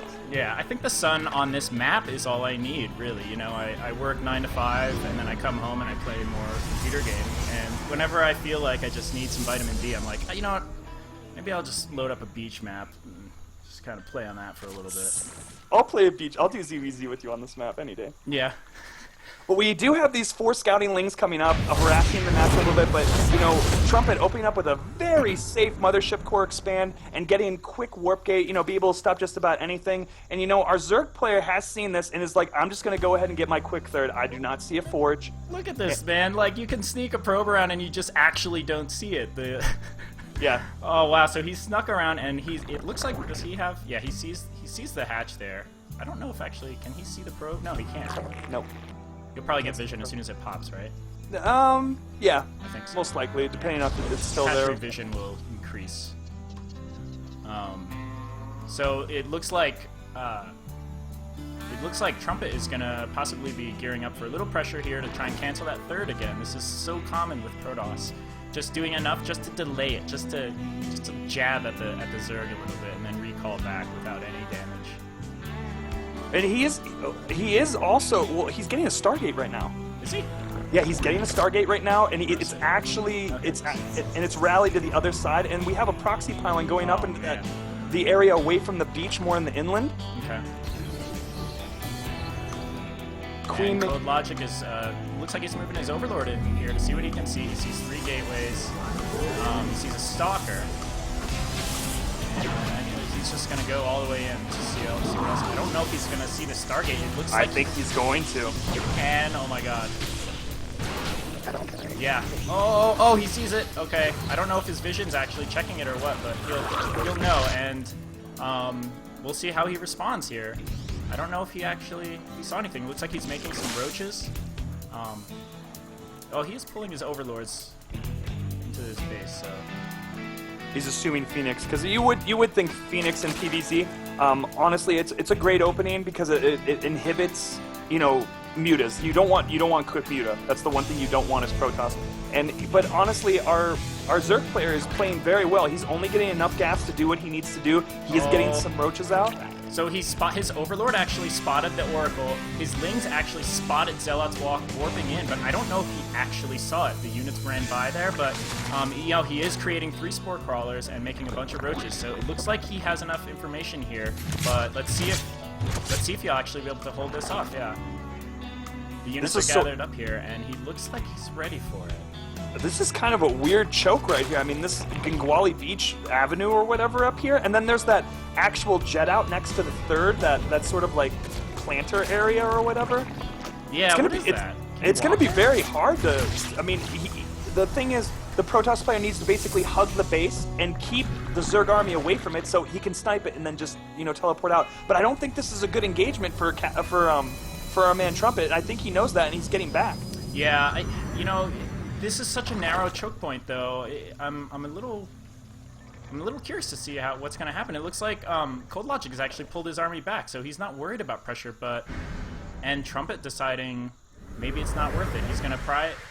Looks like he's moving these 2 oracles in. I'm not sure. Seems a little bit indecisive here. And you know, this is actually an interesting thing to see. Like the higher level players, like, you know, I think.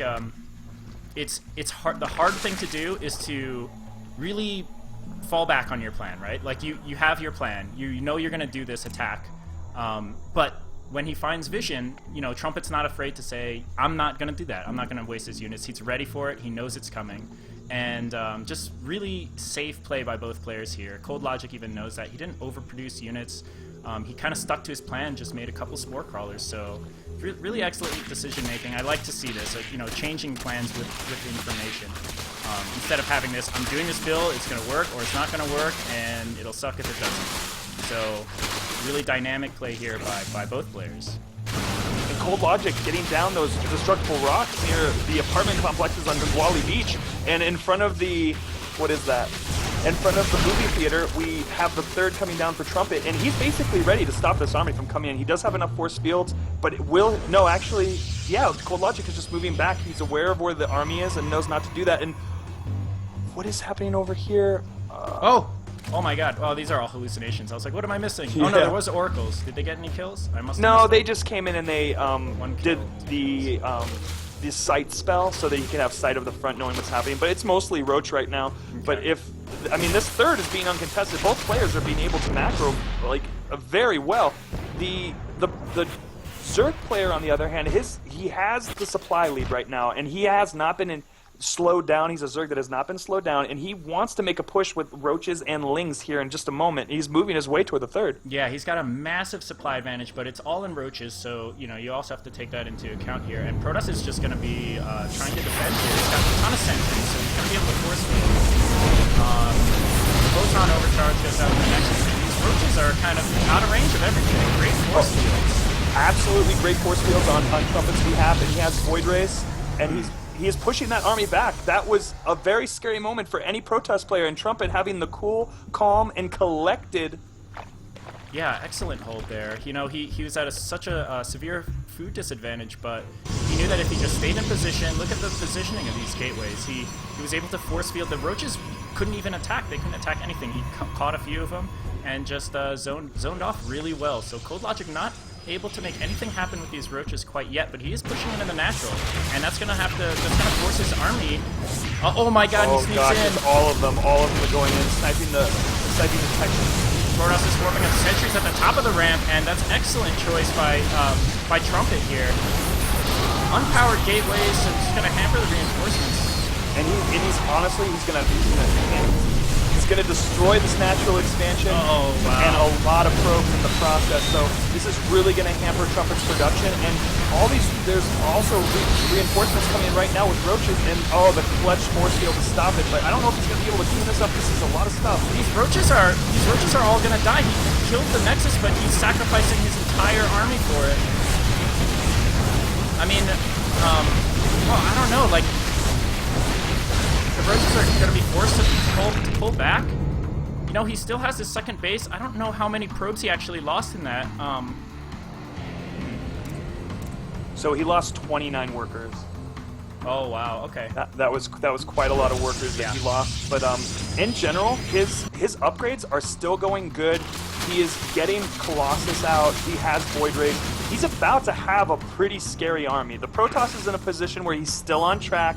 He may not have the income right now, but he's going to have the income in a few moments. I mean, really, the Zerg player only can just keep... Oh, he has a crap load of Hydras. Yeah, this is a massive force coming again from Cold Logic, and Protoss is force. He can't do it any pressure. He has to defend, and his only hope right now is really good force fields and positioning here. He's keeping this one army up top, so let's see what happens here. If he can get Cold Logic to overcommit, cancel the Nexus, and force field them into this natural area, it looks like the Hydras are engaging way out in the open, and oh man, he gets sandwiched and turns the flank right around. The Colossus is coming down. Oh, he's rallied out. Will he get sniped? And it's going to get sniped. Oh, stays alive. There's still vision for the Protoss, so Cold Logic here in a commanding lead, and Trumpet GG's out. Trumpet GG's. Really great timing for our Zerg player, having such macro to get that army advantage, and then just hamper on the pressure until the break. Replay saved. Yeah, Trumpet was he was really gearing up. I think he was really depending a lot more on that third brace pressure that he was never actually able to execute. And while he did pull back, was not able to withstand the army that Cold Logic was able to build up by not canceling and by holding his ground there at the third. Well done by Cold Logic. Well done on both ends. That was a good game. Yes. I like that map. It's so pretty. Yeah, it is. Well, play on it more. Do cool things with it. So let's go ahead and jump to. All right, it's basically up to the coordinators or the players or whatever. Since Solar JTO can only play on the Southeast Asia server, that means that your other player will have to as well. He would have to wait like 2 days until that patch comes out so we can play on NA again. So it's really up to you guys, or if we're gonna go. Because right now, I mean, it's what do you call it? It's game point for New Mexico, but yes. it's up to you guys what you guys want to do. So I think we should try and so here's the scenario, right? So basically, one of the players logged into C, and the patch went live on C, and because his client got patched, he can't log into NA anymore. So that's kind of what sparked everything, and we were like, well, maybe we should just cast that game on NA. So Menazor logged into C, and now he can't get it. It was terrible. It was the scariest moment ever. Like, no, don't do that. And so and it was already happened. Yeah, and it was like it's too late. So that's what's happening right now. But I don't know. I feel like we should. Let's see. Are both of them in chat right now? Yes. I'll go ahead and coordinate that. I feel like we should, so if we do this, right, then you're gonna have to, you're gonna stream, because I won't patch. Mm-hmm. I know you won't patch. I will not do that, and we'll just go off of, I'll just, be going off of your cast or whatever, because I won't be able to see the game. We'll go ahead and do Cheesehead Logics just so that we can, when we do the switch, it'll be, one time.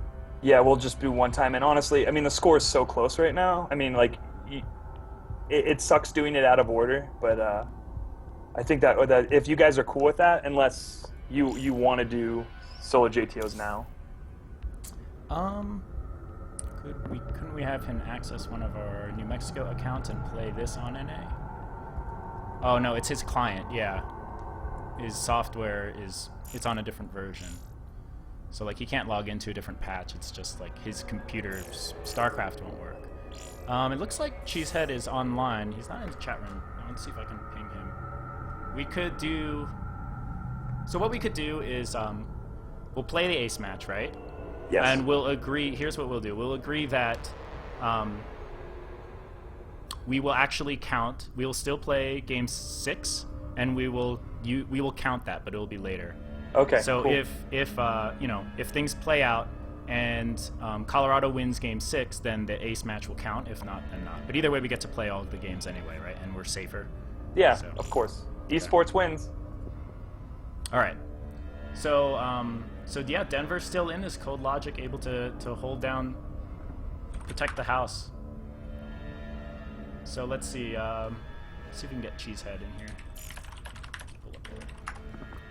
So guys, we're gonna go into we're only doing this because of that server issue. The game will only be counted if game 6, depending on the outcome of game 6, which will actually be played later. Either way, we'll figure it out. So give us 1 minute here.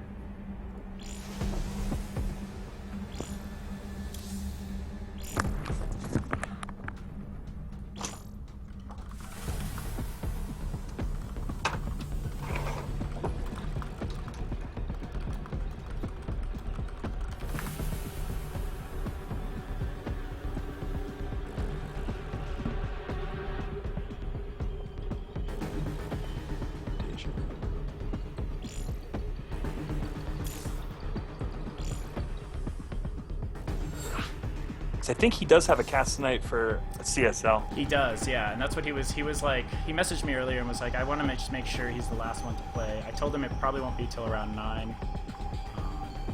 Okay, he says he's warming up. Oh, okay. Okay, he's warming up. Let me ask him how much time. So we could take a break here too. I could get more coffee.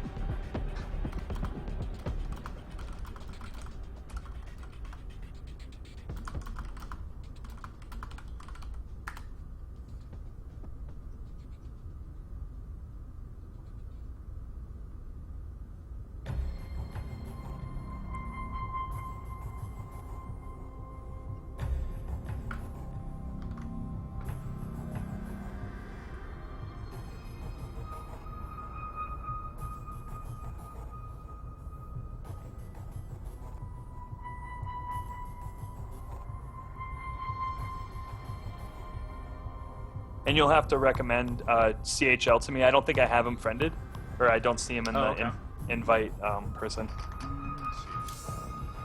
You can invite him to chat.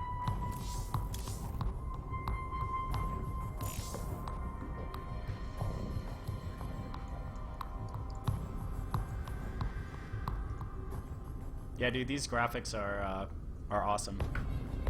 Yeah, they were a lot of fun to make. I really loved. Oh, there's CHL, and they're really fun to make, and I love doing it. So it's no big deal. It gives it such a good feel for players. I do it all for the players, so that they become inspired to keep up what they're playing and organize things themselves and reach out to people and help them become better at the game.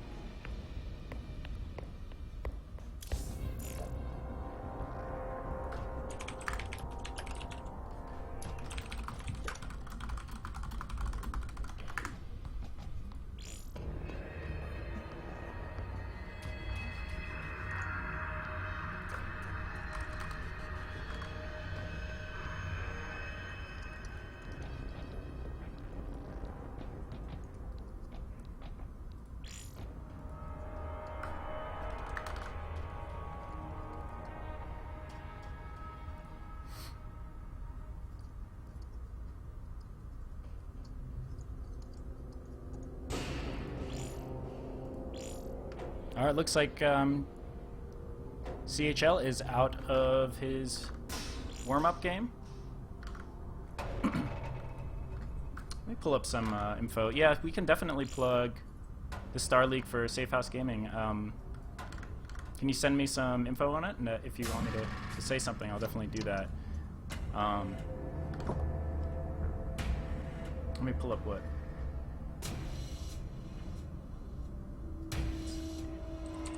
So Daniel Pauly's actually, he's a caster himself.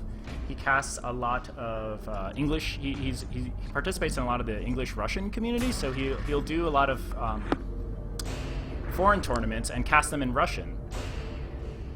He's also the organizer of the Colorado Star League that happened here about a year ago that a lot of people in the Colorado community participated in. It was a ton of fun. It was like this GSL style, like month-long tournament that we ended up playing the finals at the Clutch Gaming Arena. And it was just a really awesome thing to do. It was really cool being able to have like a week to prepare, scout out your opponents, and you're in a group of like 4 people and just play it out like GSL. So Daniel has been really active here in the Colorado community. He's also set up some bar crafts down in Colorado Springs. He's been on Team Empire, Quantic Gaming. He's been a caster for the Collegiate Star League and a player, I believe, as well.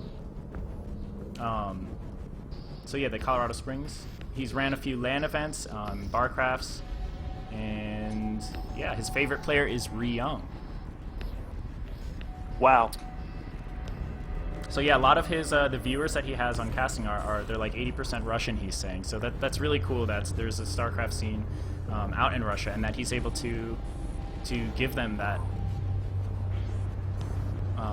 product, being able to cast the games in Russian. That's awesome. So Safe House Star League, just a little shout out here while we're getting this game set up. It's for gold to diamond unless you promote to masters after registration. It's free to play as well, and it has some cash prizes. It's NASL style, and it's casted weekly by Above Souls, and any Colorado player is welcome to participate. Okay, Cheesehead Logic says he is ready. Are you ready? Yeah, let's go ahead into the statistics graph real quick. Right. Okay, it's up. Oh, is it? Can you actually go ahead and start reading it off, because I don't have it yet on my screen. So how do you pronounce it? Is it Haita? Hiata. Hiata? So Hiata is at 51% season, 51% win rate this season against Terran. The map's going to be, I don't even know how to say this, Yensu? Mm-hmm. And looks like 51% all time. Cheesehead Logic is at 50% this season, 47% all time versus Zerg. And win rate statistics. So these the bottom percentage, which is that on just on the map in general? Yeah, the bottom ones are just the map. Okay. All time. So I don't know. I'm really excited for this game. I don't think I've seen Cheesehead Logic actually play, but I know he used to be very dedicated to playing, and I'm, he's just really involved in the esports scene. So I know he does a lot of other games too. I think he does some Dota 2. So just a very experienced player here. What do you know about Haida? Is he a buddy of yours? Yeah, Hiata is a very good Masters level Zerg player. He was on Pulse Gaming. He just recently left Love Your Girlfriend and was on there as on the Academy team. He very constant player, very good with all matchups. He's coached me a little bit here and there. I'm really interested to see what he's going to do against Terran. I mean, he's going to do Mutiling Bang most likely, but I want to see really how it plays out. And this is a higher level match, so as we watch it, it's definitely going to develop in a rate that we're used to seeing in professional casts or near professional casts. Awesome. Well, that really excites me for this match. Are we ready to get it going? Yes, we should be. Right. I put out the R with the question mark. Let's just see an R with a period or exclamation point. Looks like Cheesehead is ready.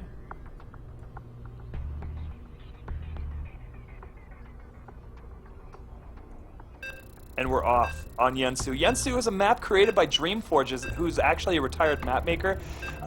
He did DF Atlas, a bunch of other great maps. If you have a chance to look at any of his maps, if you have like some type of event or something you're doing, look at other maps. He's absolutely a genius when it comes to. I mean, I don't like this map as Zerg, but it is a good map. Again, as we talked earlier about, design a map that causes a change in the game. Make it interesting again. Shoutouts to Tupac. Oh, that's amazing.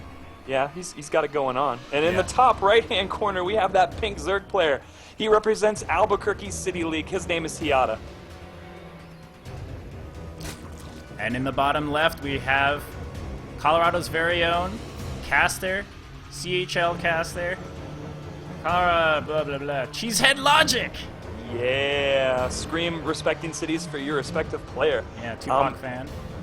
Definitely a Tupac fan. The weirdest thing ever that happened to me was I was in San Francisco on tour with this band that I was on tour with in the past, this British pop band, and we were in San Francisco and we go to this like club or whatever that the drummer's DJing at, and I'm like, I'm starving, I need to go get food. So me and the sax player go to get food. We find bacon wrap hot dogs in this weird kind of like alleyway where there's no one around and it's super sketchy, and we find a picture of Tupac and a bunch of prescription drugs. What? It was like getting a 20-piece McNugget and getting an extra nugget and a switchblade. Oh, that's amazing, man. Believe Tupac is alive. He's still releasing albums. He is. He's He like will 80 still. years old. He will. I saw him both weekends of Coachella. Did you? Oh yeah, of course. I worked the Coachella Music Festival, and Oh, sick. I saw them both nights. I had to. It was unreal. Oh, man. But getting back to this game, we are seeing our Zerg player go for a 15 hatch, which is pretty standard in TVZ.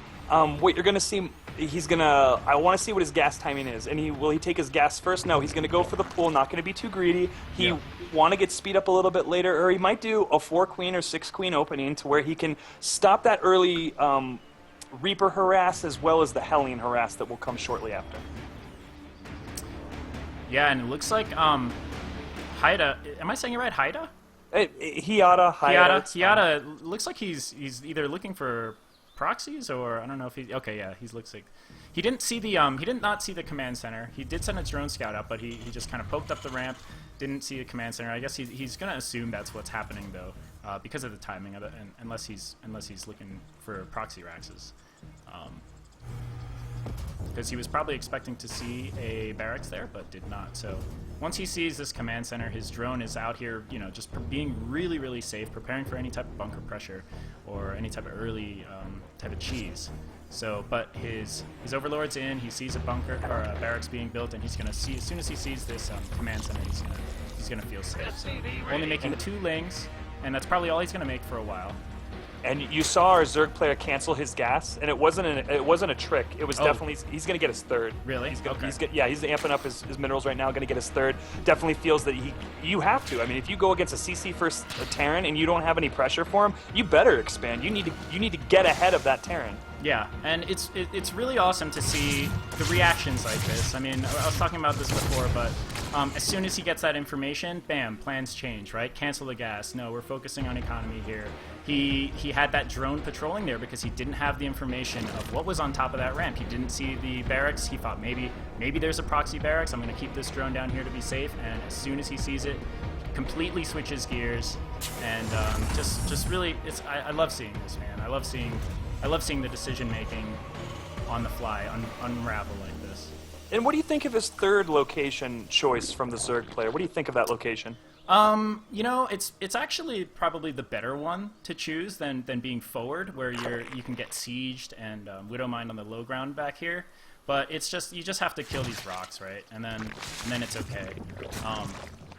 At least in my opinion, I am just bad, and I always take the front one because I don't have any units, and I don't want to make units until I get that third. So, but we'll see. He might just start attacking him with queens or spines or something. But yeah, it's good. You know, if you can secure it, you have to get rid of these rocks. You don't want to have to like go all the way around this choke here, because you can get zoned down at this ramp and then, you know, dropped in the main and the third, and you're gonna lose one of them if that happens. So. Hiata just lost his scouting lings in the natural of Cheesehead Logic. Cheesehead Logic has a few Hellions right now about to put some pressure on, which will probably be good for that third. Will probably be good on that third location because it is so separated. But we're having Cheesehead Logic match greed with greed. Yeah, he's getting that third base. Yeah, and it looks like Hiata's probably going to get vision of it, but the Hellions are running into the third, and they see the third, so. Cheesehead Logic now has vision of where this third is as well, but Hiata now knows that he's going for a third command center, so relatively safe play. He's not going to overreact. Hiata's dropping a Roach Warren to respond and making 8 drones, so we're going to be seeing a big macro game. Huge macro game, and Hiata just suicided his Overlord in. He only saw 1 factory, 1 barracks, but he is seeing STEM being researched on the tech lab on the barracks, so he can definitely know that this Terran player will be going bio, and a greedy bio at that. The Yes, so we're going to see this Zerg player just move into full swing here in a minute. Really smart with his gases, only having enough really to use at the moment, working on his +1 upgrades. Has a Roach Warren to finish the wall off. Don't know if he's going to make Roaches, probably not. Going to focus on getting that +1 melee, +1 carapace. Yeah, it looks like he's going to be going for Ling heavy style indeed. The Roaches probably just to be safe from Hellions. He did see 4 Hellions poke up. Really interesting gas placement. I think taking it at the natural was good call. I'm not sure if it's actually going to build his lair there or not, but you know, you notice Cheesehead Logic scanned the main. He didn't see any gases, and he didn't see a lair. All he saw was the spawning pool wiggling around. So he knows there is gas somewhere, right? But he doesn't know where it is. I think he saw the gases being taken at the third. No, he didn't. So really no vision of what kind of tech, how much gas Hiata is banking right now. And Hiata's trying to take out these Hellions right now, trying to do a kind of surround. He may be able to get it, and it looks like... Oh, he catches 2 of them. Oh, and now moving on to the other 2. And with this pressure, is there anything in the front that can stop this? Yeah, there is a bunker. Will he try to run it? He's just gone in. He doesn't care. He's going to try to do something with this, but really overextended and lost all of those Lings. Yeah, losing a lot of Lings for nothing in return except those 2 Hellions. So that was a really good trade for Cheesehead Logic. I don't think Hiata has vision of the third yet. He knows there is a third base, but he doesn't know exactly where it is, right? I don't think he saw the third at all. I don't think he saw it being built, but he doesn't know. Yeah. Saw it being built, but it's down right now and it's uncontested. If this is allowed, this mulage is going to be. I mean, how are the supplies? Right oh my God, Hiata has 72 workers already, and he's done. He's like done droning. You don't even want to make more than that unless you're going to get like a little bit more gas, I guess. But he's like, he is. We are just going to see. We're just going to see a burst in Army probably pretty soon. And he's getting his 4th right now, so he's going to get that 7th and 8th gas, which will be able to get him to whatever he wants to get next, either Ultras or has he done a Spire? Yes. No. What is he doing? He's over the Spire. There is a Spire building. Okay. And we do have Cheesehead Logic coming up with 2 Hellions, a bunch of Marines, and some Widow Mines, and coming into this area trying to stop this creep. Great creep spread from Hiata. Yeah. Going up to that 3rd. I don't know what's going to happen right now. Will he be able to siege this area and cause some damage, or lose everything? Oh, and Hiata gets really good surround, but there are 2 Widow Mines here, and one makes a pretty good connection there. Oh, but Hiata was able to move some Lings over to, and clean that up and not taking nearly any damage. And there's 3 Marines coming across, and they will die by these Lings. Yes, and Hiata has really secured his economy here, but so has Cheesehead Logic. There hasn't been really much counter pressure until now. These Lings still don't know where the 3rd is. He's probably going to check. Looks like he's checking the south base first, and yeah, dropping Meals up there, and he's going immediately for the 3rd up top. He knows he has to be there. And it's going to be really tough for Cheesehead Logic to actually defend this. He's only got Hellions, Marines. He could snipe off a lot of those Mules and see what he decides to do. Yeah, if Hiata can't take this fight, that's 2. Upgrades are even, and there's Hellions. It's just not going to work out. He needs to get Mutas out, and he has 10 in production right now. And his +1 flyer attack. He's got his 7th and 8th gases. They're rolling right now. They just popped. He's going to get drones in there in just a moment. He's setting up for just for non-stop production right now. Yeah, and Hiata has set up a really awesome flank. Look at this, taking out the kind of the reinforcements that are streaming in. He set up that group of Lings on the left side of the map there, specifically for this flank. Absolutely trapped him. He doesn't have any Banglings though, which is kind of unfortunate because he's losing all of those Lings right now. Not a good exchange for Hiata. And Hiata is losing a lot of mutas there. And Cheesehead Logic is actually, his reinforcements are starting to arrive now.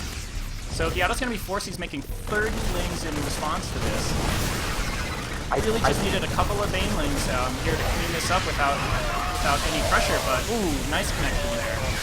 Nice connection. Gonna be able to, it looks like we'll be able to clean this up. There isn't a huge ant of Marines for Hiata to have to deal with. And honestly, this is going to be picked off easily. He has Baneling production. I think he actually missed his Baneling next timing, so his speed is late, but it looks like he will be able to. Oh, are they not dying? Wow.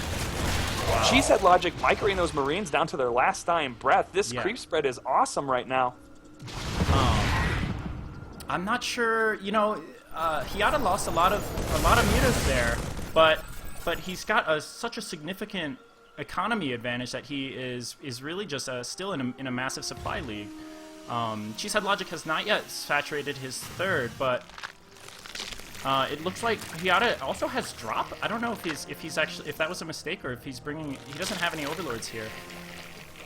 But we're gonna see a pretty big Baneling attack here, probably trying to just kill as many units as he can at the third here and just deny the Terran this economy. But Cheesehead Logic is positioned really well on top of this ramp here.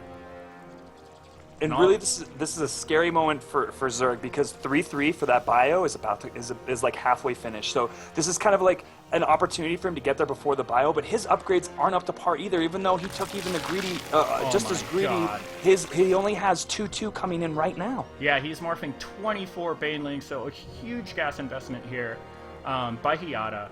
If you look at the minerals right now, Hiata is spending everything. Like, he's got, he's just on top of this macro here.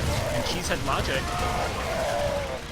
Oh, capturing those. Oh, and here's the engage. Oh my gosh. Oh, look at that split. Yeah, that split. That was pretty awesome. Yeah, and Hiata sees that Cheesehead Logic is there, ready to micro, and decides to set up a big flank here.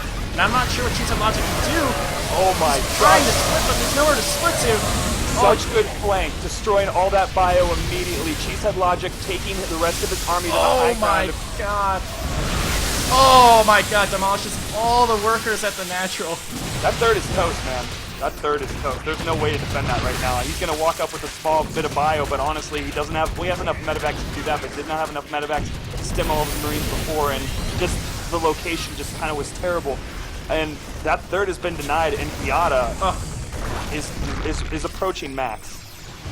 Hiata in a significant positional advantage here. Cheesehead Logic was not able to secure this third base, and Hiata took full advantage of it. I mean, he postured really well out front, which forced Cheesehead Logic to not send any drops out. He had to have everything at home to try and hold this base, and he was still not able to completely do it. Although the command center is still alive, so we'll see what happens here. I wonder if you destroy these rocks, they fall over, right, on the ramp?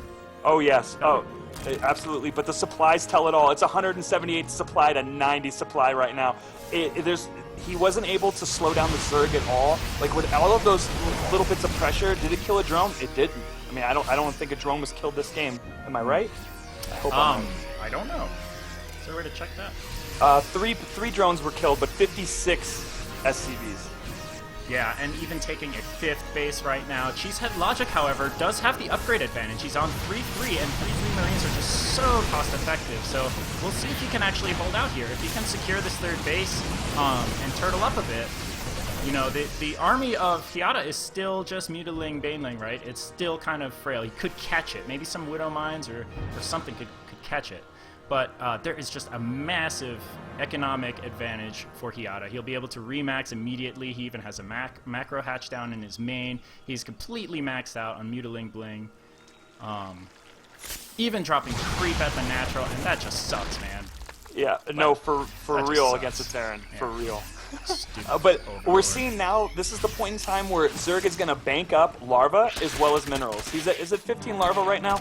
And that's just going to shoot up as he keeps up with his larva injects. And Cheesehead Logic's going to have the worst time trying to get a fourth. Really, he needs to max out and push, and hopefully he can make it work with the splits. That's his only real shot in the dark right now. He's got to turtle up. He's got to just defend, and just wait until he has a max army. If he can, it doesn't even look like Hiata's not actually upgrading to 3-3, so he's staying on 2-2. So Cheesehead Logic is going to maintain that upgrade advantage, which will come into play if they get into a max versus max army, which would actually, heavily favor Cheesehead Logic. But coming in from the main base, and there's only one missile turret here. Oh my gosh, these mutas have been just the bane of Cheesehead Logic's existence during this entire game, taking out so many SCVs at that third, and now just sniping well, he doesn't need to snipe the engineering bays because the 3-3's done. Yeah, I mean, really, if he uses them, that's fine, but he's going to come back and he pulled his whole army back, and he's going to take out that third again. Yeah. He's just toying with his food right now, the Zerg player. A 200 supply against 129. Cheesehead Logic has to make something happen. He's going on creep like a boss. Yep. And he's got to make some moves here. He just took a pretty big hit. you know, he has this upgrade advantage. He's gonna try and oh my God, so many Banelings rolling in, and he's splitting. Splits are kind of decent. However, it's just too much stuff, and he won't be able to get it back. Oh my God, and Cheesehead Logic loses everything. Wow, excellent play by Hiata and Cheesehead Logic. Absolutely, and Man. Albuquerque takes this game, and we're gonna play the Game next match. ended. Congratulations, Albuquerque, for winning it. That would be 2, Replay correct? Because saved. that would be 2 to 5. Well, yeah, so I guess depending on what happens, yeah, so I think Albuquerque wins no matter what. Yes. That's what you're saying, right? Congratulations, Albuquerque, but also congratulations, Colorado, for putting together such a wonderful event with, like, being a part of this event and being wonderful players and being involved. We will be playing this last match. Hopefully, I'm going to get a hold of Solar JTO right now, and I'm going to hop into SCA on my regular computer. This is terrible. I feel like such a fool. Dude, you know what? This has been it's been awesome. It's been, you know, despite the slight delay early, it's been relatively smooth here. So you know, we do have one game left, guys. So just hang on. We're probably gonna have to take the stream down for a second while Menazor actually sets up his. So we're just doing a little swap here. And your dude said it was okay that he would go on C server? Oh, I have not asked him. Let me see what's in the So, chat. Is he in chat?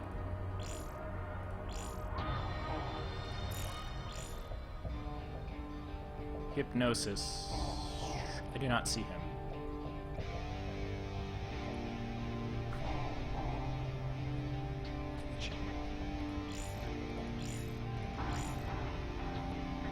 Oh, he's online.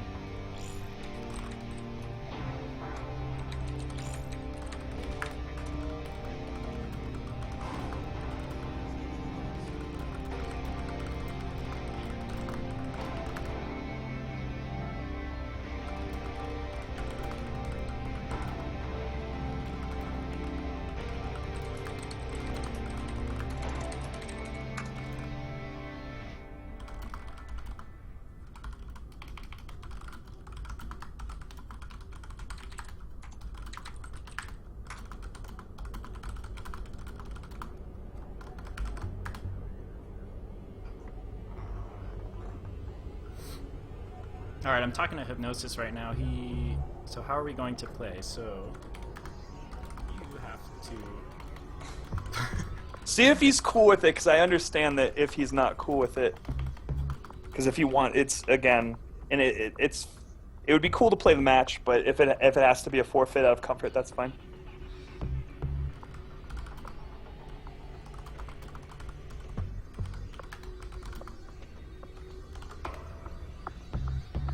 But Fruitland is a very fun map. It's an annoying map for people to play, and that's why I put it in the map pool. Fruitland. Have you ever played on it? I've like seen pictures of it. It looks ridiculous. They're like giant. Isn't there giant fruit all over the place? There's giant fruit everywhere, and there's the mechanic to that particular map is there are these 2 lemons that spawn in the middle of the map. If you destroy them, it's 500 minerals, so it's a free base for anyone. But you destroy them, and then you have to have a worker harvest it and bring it back. And they respawn throughout the whole game, so the whole map could be mined out, but whoever has the lemons in the late game really has the power. Are you kidding? I am not! It is awesome! Wait, okay, so here's the real question. Is Fruitland on C? Yes, I have it open right now. I have the game lobby open. Because, like, who the hell plays on C, right? Okay, he's trying to log in over there. Okay. He'll have to restart and download a patch, and it'll be annoying, but I guess I should do that too, huh? Since we've played all the other ones, there's no harm in it. yeah, and it's only going to be like a day. I think the patch comes out tomorrow. Day without StarCraft, though. I know, and I mean SCA server. It has the smallest population, so I think Grandmaster is only like 4 people, maybe. Patch required. Oh man. Do it! If this Do breaks, it! Dacian's gonna be upset if this breaks my StarCraft. It won't. It'll be fine after that next patch. And if We're not, just getting upset. Just call Blizzard and be like, this game wasn't free. Yeah. So come on, guys, get with it.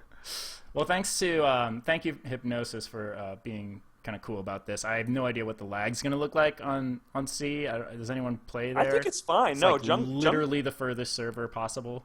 No, Junk says it's fine, to be Really? honest with you. Yeah, I don't know what the infrastructure where the servers are at. I mean, if you think about it, they might be in Australia. So, Okay. and Australia's legit. I'm not trying to say that parts of Asia aren't legit, but why? I don't even know. I'm talking out of my ass right now. But this is coming from the guy that was told that because he's white, he cannot get out of Gold League. So I don't feel as bad about it now. But just to talk about these two players right now, so Solar JTO is the captain of the UNM CSL team. He has had sort of a rough time with StarCraft lately. He's been, trying to get back into Masters, and it's not working out. So he's been, what's it called? Unranking himself, like, Bombing rank. yeah, bombing rank, and then not bombing rank. What is that called when you leave your division over and over? So he only has a 20% win rate against Terran this season and 53% all time. I'm giving him the banana advantage because he will have the opportunity to stick it to anyone else, but he has to be careful not to stick it to himself. And Hypnosis, he has a 51% win rate against You're Protoss crazy, this man. season as Terran. Hey, it's the only way to go. I mean, it's fruit. It's fruit land. This is serious business. Banana advantage is huge, though. I mean, like, No, the watermelon advantage is big, luscious, and you'll never get full eating it. So it's the hidden weapon. that's silly. Okay, you know Mario Kart, right? Yeah. If there's no watermelon, you can't throw watermelon at people, but bananas will ruin you. So I should have put a blue shell there and gave Denver the OP advantage. Blue shell. Oh, Yeah, let's just talk that's like about Ace Mario Match. Kart right now. Oh, wait a minute. We gotta get let's figure out that dude, and I wanna just bitch about Mario Kart. Bitch about it. Yes. It's like one of the greatest games ever. It is, but we gotta talk, whatever. So Hypnosis, do you know Hypnosis's email? No, I got it. Why am I asking that? I have it right here. Cha-ching. Again, guys, just another few moments, and thank you for watching. This will be the last game of the evening. Congratulations, Albuquerque, for winning this best of 7. However, we'll be doing this last match. Yep, and we'll probably have to take the stream down for a little bit, so... No, because you can keep streaming. It can be seamless. Oh, yeah. I suppose you are correct, sir. Aw, I have to name myself Dejan again. You certainly do. And this is, what's his name? Ethan. And I don't have his email, so I can't hit him up just yet. Okay. Do you have a way to contact him through Skype to make sure we can connect with him here? Hypnosis? Yeah. You know what? I didn't, and I can't log back into NA now. Because Okay. So, if anyone in the chat can somehow get a hold of him right now, is that possible?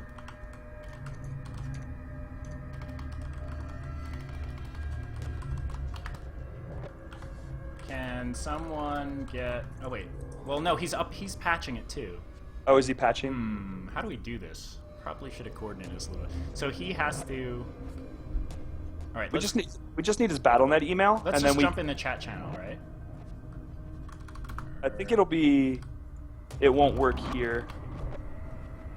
ABQ versus Denver. We can create it and just have them join that chat channel. That's That would probably the be- easiest thing to do. That would be cool too. I see you. Yeah, I see you too. You look like an SCV. If anyone can get in touch with Hypnosis, I mean, maybe I'll message him on Facebook or something.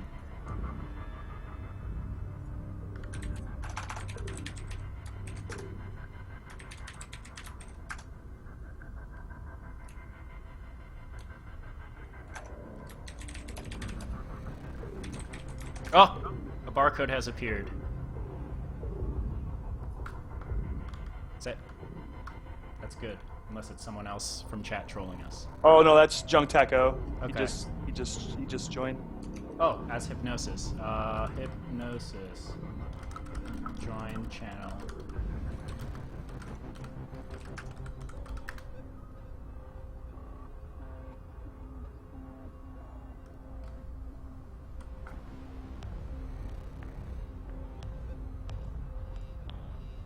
Ding. 385. Okay, let me add it. You're my first friend. On SCA. Yeah. 385. Okay, got him. All right, cool. So, you have the game? Yes, let me invite you to the game. Let me make sure. Make sure your key binds.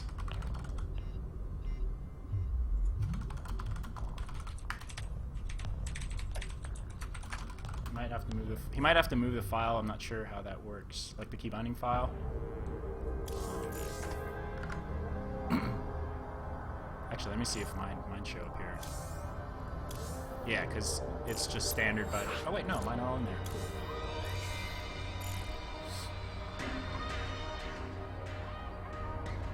And they are all the same. There's no need to edit from what Jung is telling me. Cool.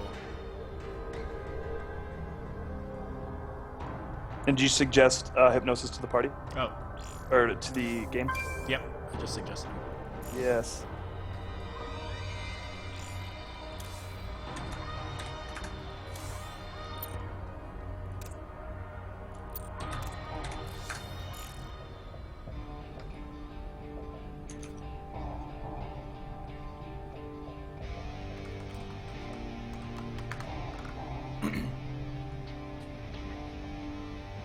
Are you a referee in case I need a pause or something? Yeah, I'll go ahead and do that.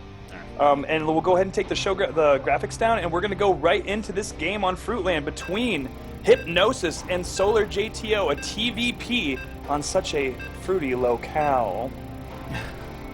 So all of the matches I've seen on this map don't necessarily rely too much on the lemons, but it's really exciting to see them.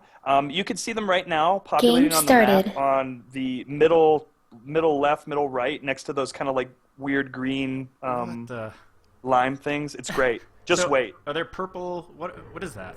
Purple There's grape pools? juice. Grape juice. Yeah, there's grape juice on the map, man. Oh, and there's so also hungry. like a blueberry lakes in certain sections. Oh my goodness. So I mean, look at the gas geysers. It's just absolutely beautiful with those lemons and watermelons. Such good times. And the top right-hand corner, spawning on Fruitland, the most annoying BM map in this map pool. We have Solar JTO representing Albuquerque.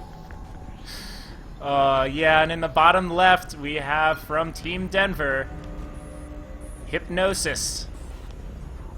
He likes the bananas. These and fruits are this is ridiculous. So it's great. It's great. It's great. Watermelon, rivers of watermelon. Really? Yeah. That's amazing. And lemon waterfalls, man. And they're just going off, seeing who can macro as well as type. Stack your workers and type different fruits. But okay, so with this particular map, Terran cannot do Reapers really at the beginning. The map doesn't allow for it. The only place you can go in with a Reaper is right where the strawberries are and the apples are, next to the natural. There's no other way to get in, so once the Reaper's in there, it's probably going to die. You can't. Oh, I guess you can't leap from that third area, huh? No, not at all. It's too high for Reaper jetpacks. What is it? Okay, so barracks first coming from. Oh yeah, we'll have a Reaper coming from our Terran player, and our Protoss player is just doing a safe gateway opening. Hasn't gotten a gas yet, and he's actually going to go scout at this moment. I wonder what he's going to end up getting that first gas. So I'm probably going to do a very safe opening, just like we saw Trumpet do in the earlier games. The layout of this map looks very similar to. Is it Yasuno? I guess it doesn't have those rocks though. Yensu. No, it's sort of. I really think it's more like. Yeah, it's like Yensu. No, I guess. Well, the third is, or that third base is a little different. Yeah, it can't be sniped with tanks. Huh. Oh wow, there's like this middle area is pretty cool. High ground right across the map here. Yeah, it's similar. It's similar to Daybreak, or Cloud Kingdom, whichever one that was that had that middle area that was raised up with towers. So colorful. It's a great map for me at least. We are seeing that. We're all seeing that Stalker. I mean, not the Stalker, the Zealot come out, and the SCV is scouting, seeing the gas timing, knowing that he's not going to see a Blink Stalker all in or an early Stargate. Not going to happen. But we do have a probe moving back over by this optional fourth area, and he's just going to sit tight. Do you see that Ursulodon on the top? I do. Of the, yeah, wait, female. yeah. Female. Yeah, Okay. on top of there, waiting for a Does lad. it do anything if you click it? Does it blow up? No. Like the automatons? Oh. No, unfortunately not. But what's our Terran player? He's gonna get that double Reaper out, going to do some harass with that. But the Mothership Core's out, so should be able to stop this. And we're having Solar JTO not be able to get out his Nexus as quickly as... but now getting it down and losing the SCV in the process. Yep, but Hypnosis sees the exact timing of the Nexus, so he knows he saw the Chrono Boost being spent, so he knows he's going to be relatively safe for a while. So he's dropping his command center as we speak. So yeah, he's gonna be pretty safe. Looks like they're gonna macro up here. So he's got 2 Reapers. So can you explain to me where do you get these minerals you're talking about? Okay, so if you go into the middle of the map and go all the way right or left, you're going to see a bunch of limes, and then you're going to see this random lemon that you can click on, and it says huge lemon. It has 2,500 hit points and 3 armor. Oh my when you destroy that, you get 500 minerals, basically a free base.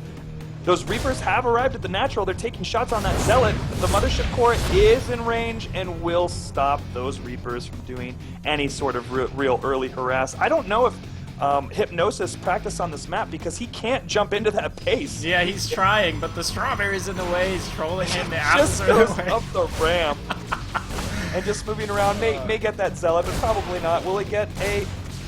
Oh! No. Yes, He got gets one. Yeah.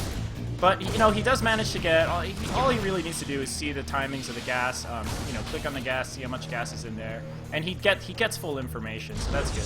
I'm starting to think this probe is just here just to take this lemon, huh? Just to warp in a couple things later? Yeah, but...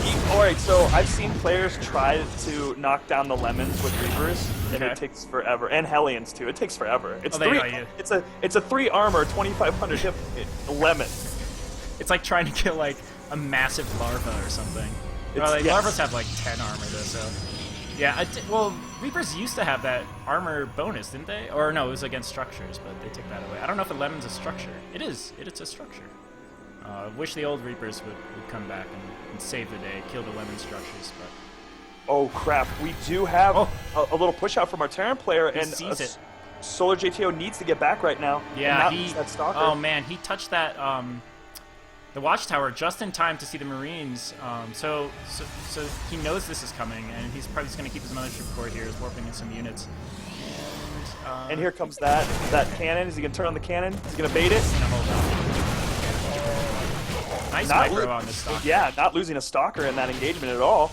Only takes 8 actual damage. Whoa. And while they're going by the orange and the grapes and the banana pass. Oh, wow. Just losing it, oh gosh, losing all of those. But the Hellions are out right now. I think. Oh, and the Mothership Core. The Mothership Core could recall, but this is still. He's going to take quite a bit of damage with these Hellions. Yeah, the probe just missed the Hellions. They kind of snuck out just in time, but the Observer actually did kind of get a glimpse of it, so he was ready with that sentry for the force field. A really good reaction.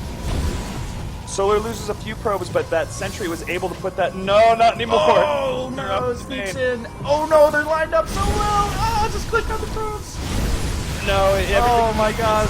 We'll lose these, but at what cost necessarily? Let's see. That was 11 workers killed for 2 Hellions. That's pretty okay. I definitely say that's okay. Yeah. There was one. He had a shot there that his Hellions clicked, or I guess attacked the Nexus. But man, if they got that line, that would have been pretty massive damage. It would have been GG. Yeah. We're having Stalkers move across the map at a forward pylon. These Hellions are going to get caught. Oh. Yep. We'll get one. Ah! Well, won't get it, and he's running around. Oh my god, he still doesn't see that pylon. Not that it matters that much, but... No, it's kind of those lemons, man. We're going to be game-changing. Absolutely, but he'll be able to see drops with that, mostly, I believe. Yeah. Ooh, lose 2 Stalkers with that small poke. Yeah, that's not going to do anything with those mines there and the bunkers up. He's just going to back off, poke around a little bit. I don't know if he's looking for. Did he look for the third? No. So both just kind of playing DD here. I'm going to see who's going to get their third base up first. There is an observer in the base, so he actually sees everything and has full information now. I think Hypnosis kind of saw it wiggling around there because he was dropping the turret there right now just to kill it. And some stray probes getting picked off by the Hellion. And we're seeing the Templar archive come down very quickly. We're going to see storms being researched probably directly after with some type of... We'll see if Solar wants to get a third. I mean, he has a lot of minerals right now, but he wants to put it mostly in army value right now so he can do some type of, 2 base all-in or some kind of big push. I think that's what's happening. You think right that's now. what's happening? No, he's taking a third. He is taking a third right now. But he's going. It's going to be right next to that Hellion, which is going to kill it almost immediately. We do have a drop coming in with two Widow Mines, and reaction time is good from Solar JTO initiating the. Oh, sea lag. Yeah, we're having sea lag now. I was actually going to say this was kind of amazing. Game paused. Oh, luckily I have my mature language filter on by default. Yeah, So me too. So all the kids at home don't have to do that. I think that's just him though, because we're all very fine right now. Or he's had spikes all game. It's SCA. yeah, it's delayed a second. It said so.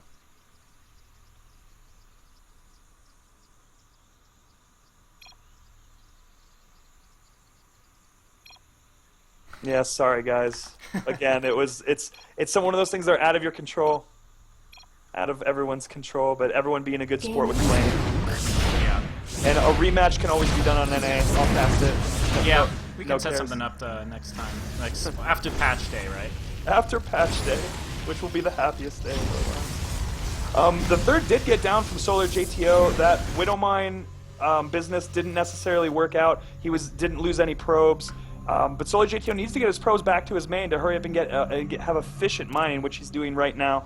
That third is just going to get up, and our Terran players, I mean, relatively, the supplies are even. Terran player's gonna probably try to do some more drops, which he's doing right now. Yeah, although Hypnosis has not yet dropped his third command center, so he does know about the does know about the Protoss third base. So I'm wondering if Terran's just gonna really gear up here for a pretty big timing attack off 2 base. You know, his first base is almost mine. It's like starting to mine. He's already lost a couple patches there. Sending out 2 dropships. And you see Phoenix missed it, and so did that pylon. So is it gonna go to the third? Is it gonna go to the main? Is it gonna wait for the debate at the third? Yeah, it and looks then like go? he's. I don't know. Let's see. This Hellion. The Hellion actually drew the army in. So Will he get the snipe? There are a lot of Marauders here, but there is an Immortal and Zealots that will tank that. And oh, great force field separating the separating the Terran army and killing off that, and not really losing anything in the process. Solar JTO, great move. yeah, really well defended by him. But Hypnosis does not give any. No F's given. Any Fs, no. Just wants to do it. Like, I still got 2 Marauders. Let's do this. Kill that thing. Kill that pylon. There's High Templar out right now, and Storm. Is Storm completed? Is Storm completed? Yes, Storm is completed, and he has enough for few storms, 1 storm per. Yeah, and we'll be. This is going to be very interesting. Oh, definitely kills that pylon off. What a pesky pylon. Where's that third CC? Do we see a third CC? Don't, and it's Oh, no. you know, Hypnosis has actually a big supply advantage right now, but with that third base up and running for Protoss, he's gonna have a window that he's gonna have to get a lot of damage done. It looks like he is gearing up to take his third, but he's got a pretty big army. Unfortunately, the Observer, I believe, sees the entire composition, and sees a lot of Hellbats in him. He's probably gonna respond accordingly here. Let's see if what is he building? His Archons. ghosts are out right now, which is absolutely good for this composition. We just have to make sure his ghost micro is absolutely perfect. He needs to EMP those and negate those storms, as well as hit the Archons Yeah. to eliminate their shields. This could be. I mean, he has sort of a upgrade advantage right now. His 2-2 started, his 1-1 is finished, and Solar JTO's 1 armor is not done. Wow, look at this, sending that 1 Marauder to pull him, And hoping that the High Templar Yeah. were behind, but they were not. They're in the middle of his army. Oh, sick feedback. He does get the EMP off anyway, though, and hits pretty much the entire army, except for the Archon, unfortunately. But that Immortal can be focused down, and wow, what an amazing attack by Hypnosis here, doing a lot of damage. That 1 EMP is really all it took. Oh my gosh, you're absolutely right. And a nuke commander nuke! Nuh-uh. Oh, if he gets this What nuke! the? If he gets this nuke, he gets He's free going for the merchandise ice from cream. Metal the Brand. He's going for But the no, ice cream. didn't happen. Oh my god. I didn't even see that being built. I am so bad. Move is so bad. Did you see that being built? Oh, GG. We have the lag GG come down, and Denver takes this game number 6, Wow. making their score. Is it 2 or 3?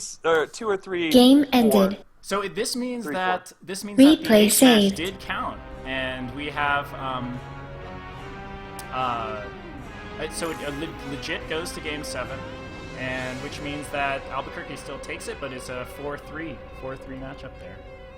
Absolutely. Well, everybody, it's been awesome. It's been awesome having you guys watch. It was awesome putting this together. I'll be doing more of these in the future with other cities, and hopefully Denver will take point and get themselves with other cities or CSL teams in general that may want to be involved in these team league show matches that show a great array of skill over all different leagues. Yeah, this was really awesome. I'm glad that we were able to get everything going and get all the games played here. You know, good. Thank you, Hypnosis and Solar JTO, for you know, handling that C situation with manners there and getting the game done there. So really close matchup. I'm glad to see, you know, both communities are still really passionate about STARCRAFT, and this has been awesome, man. I think we should do this again. We should make this a regular thing. Absolutely, I'm totally down, and well, this concludes our presentation for this evening. Everyone, please follow me if you'd like, and we will see you all next time. That's right. See you all next time. Thank you for tuning in.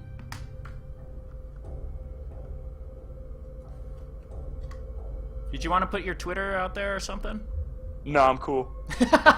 Follow me on something. And are we off?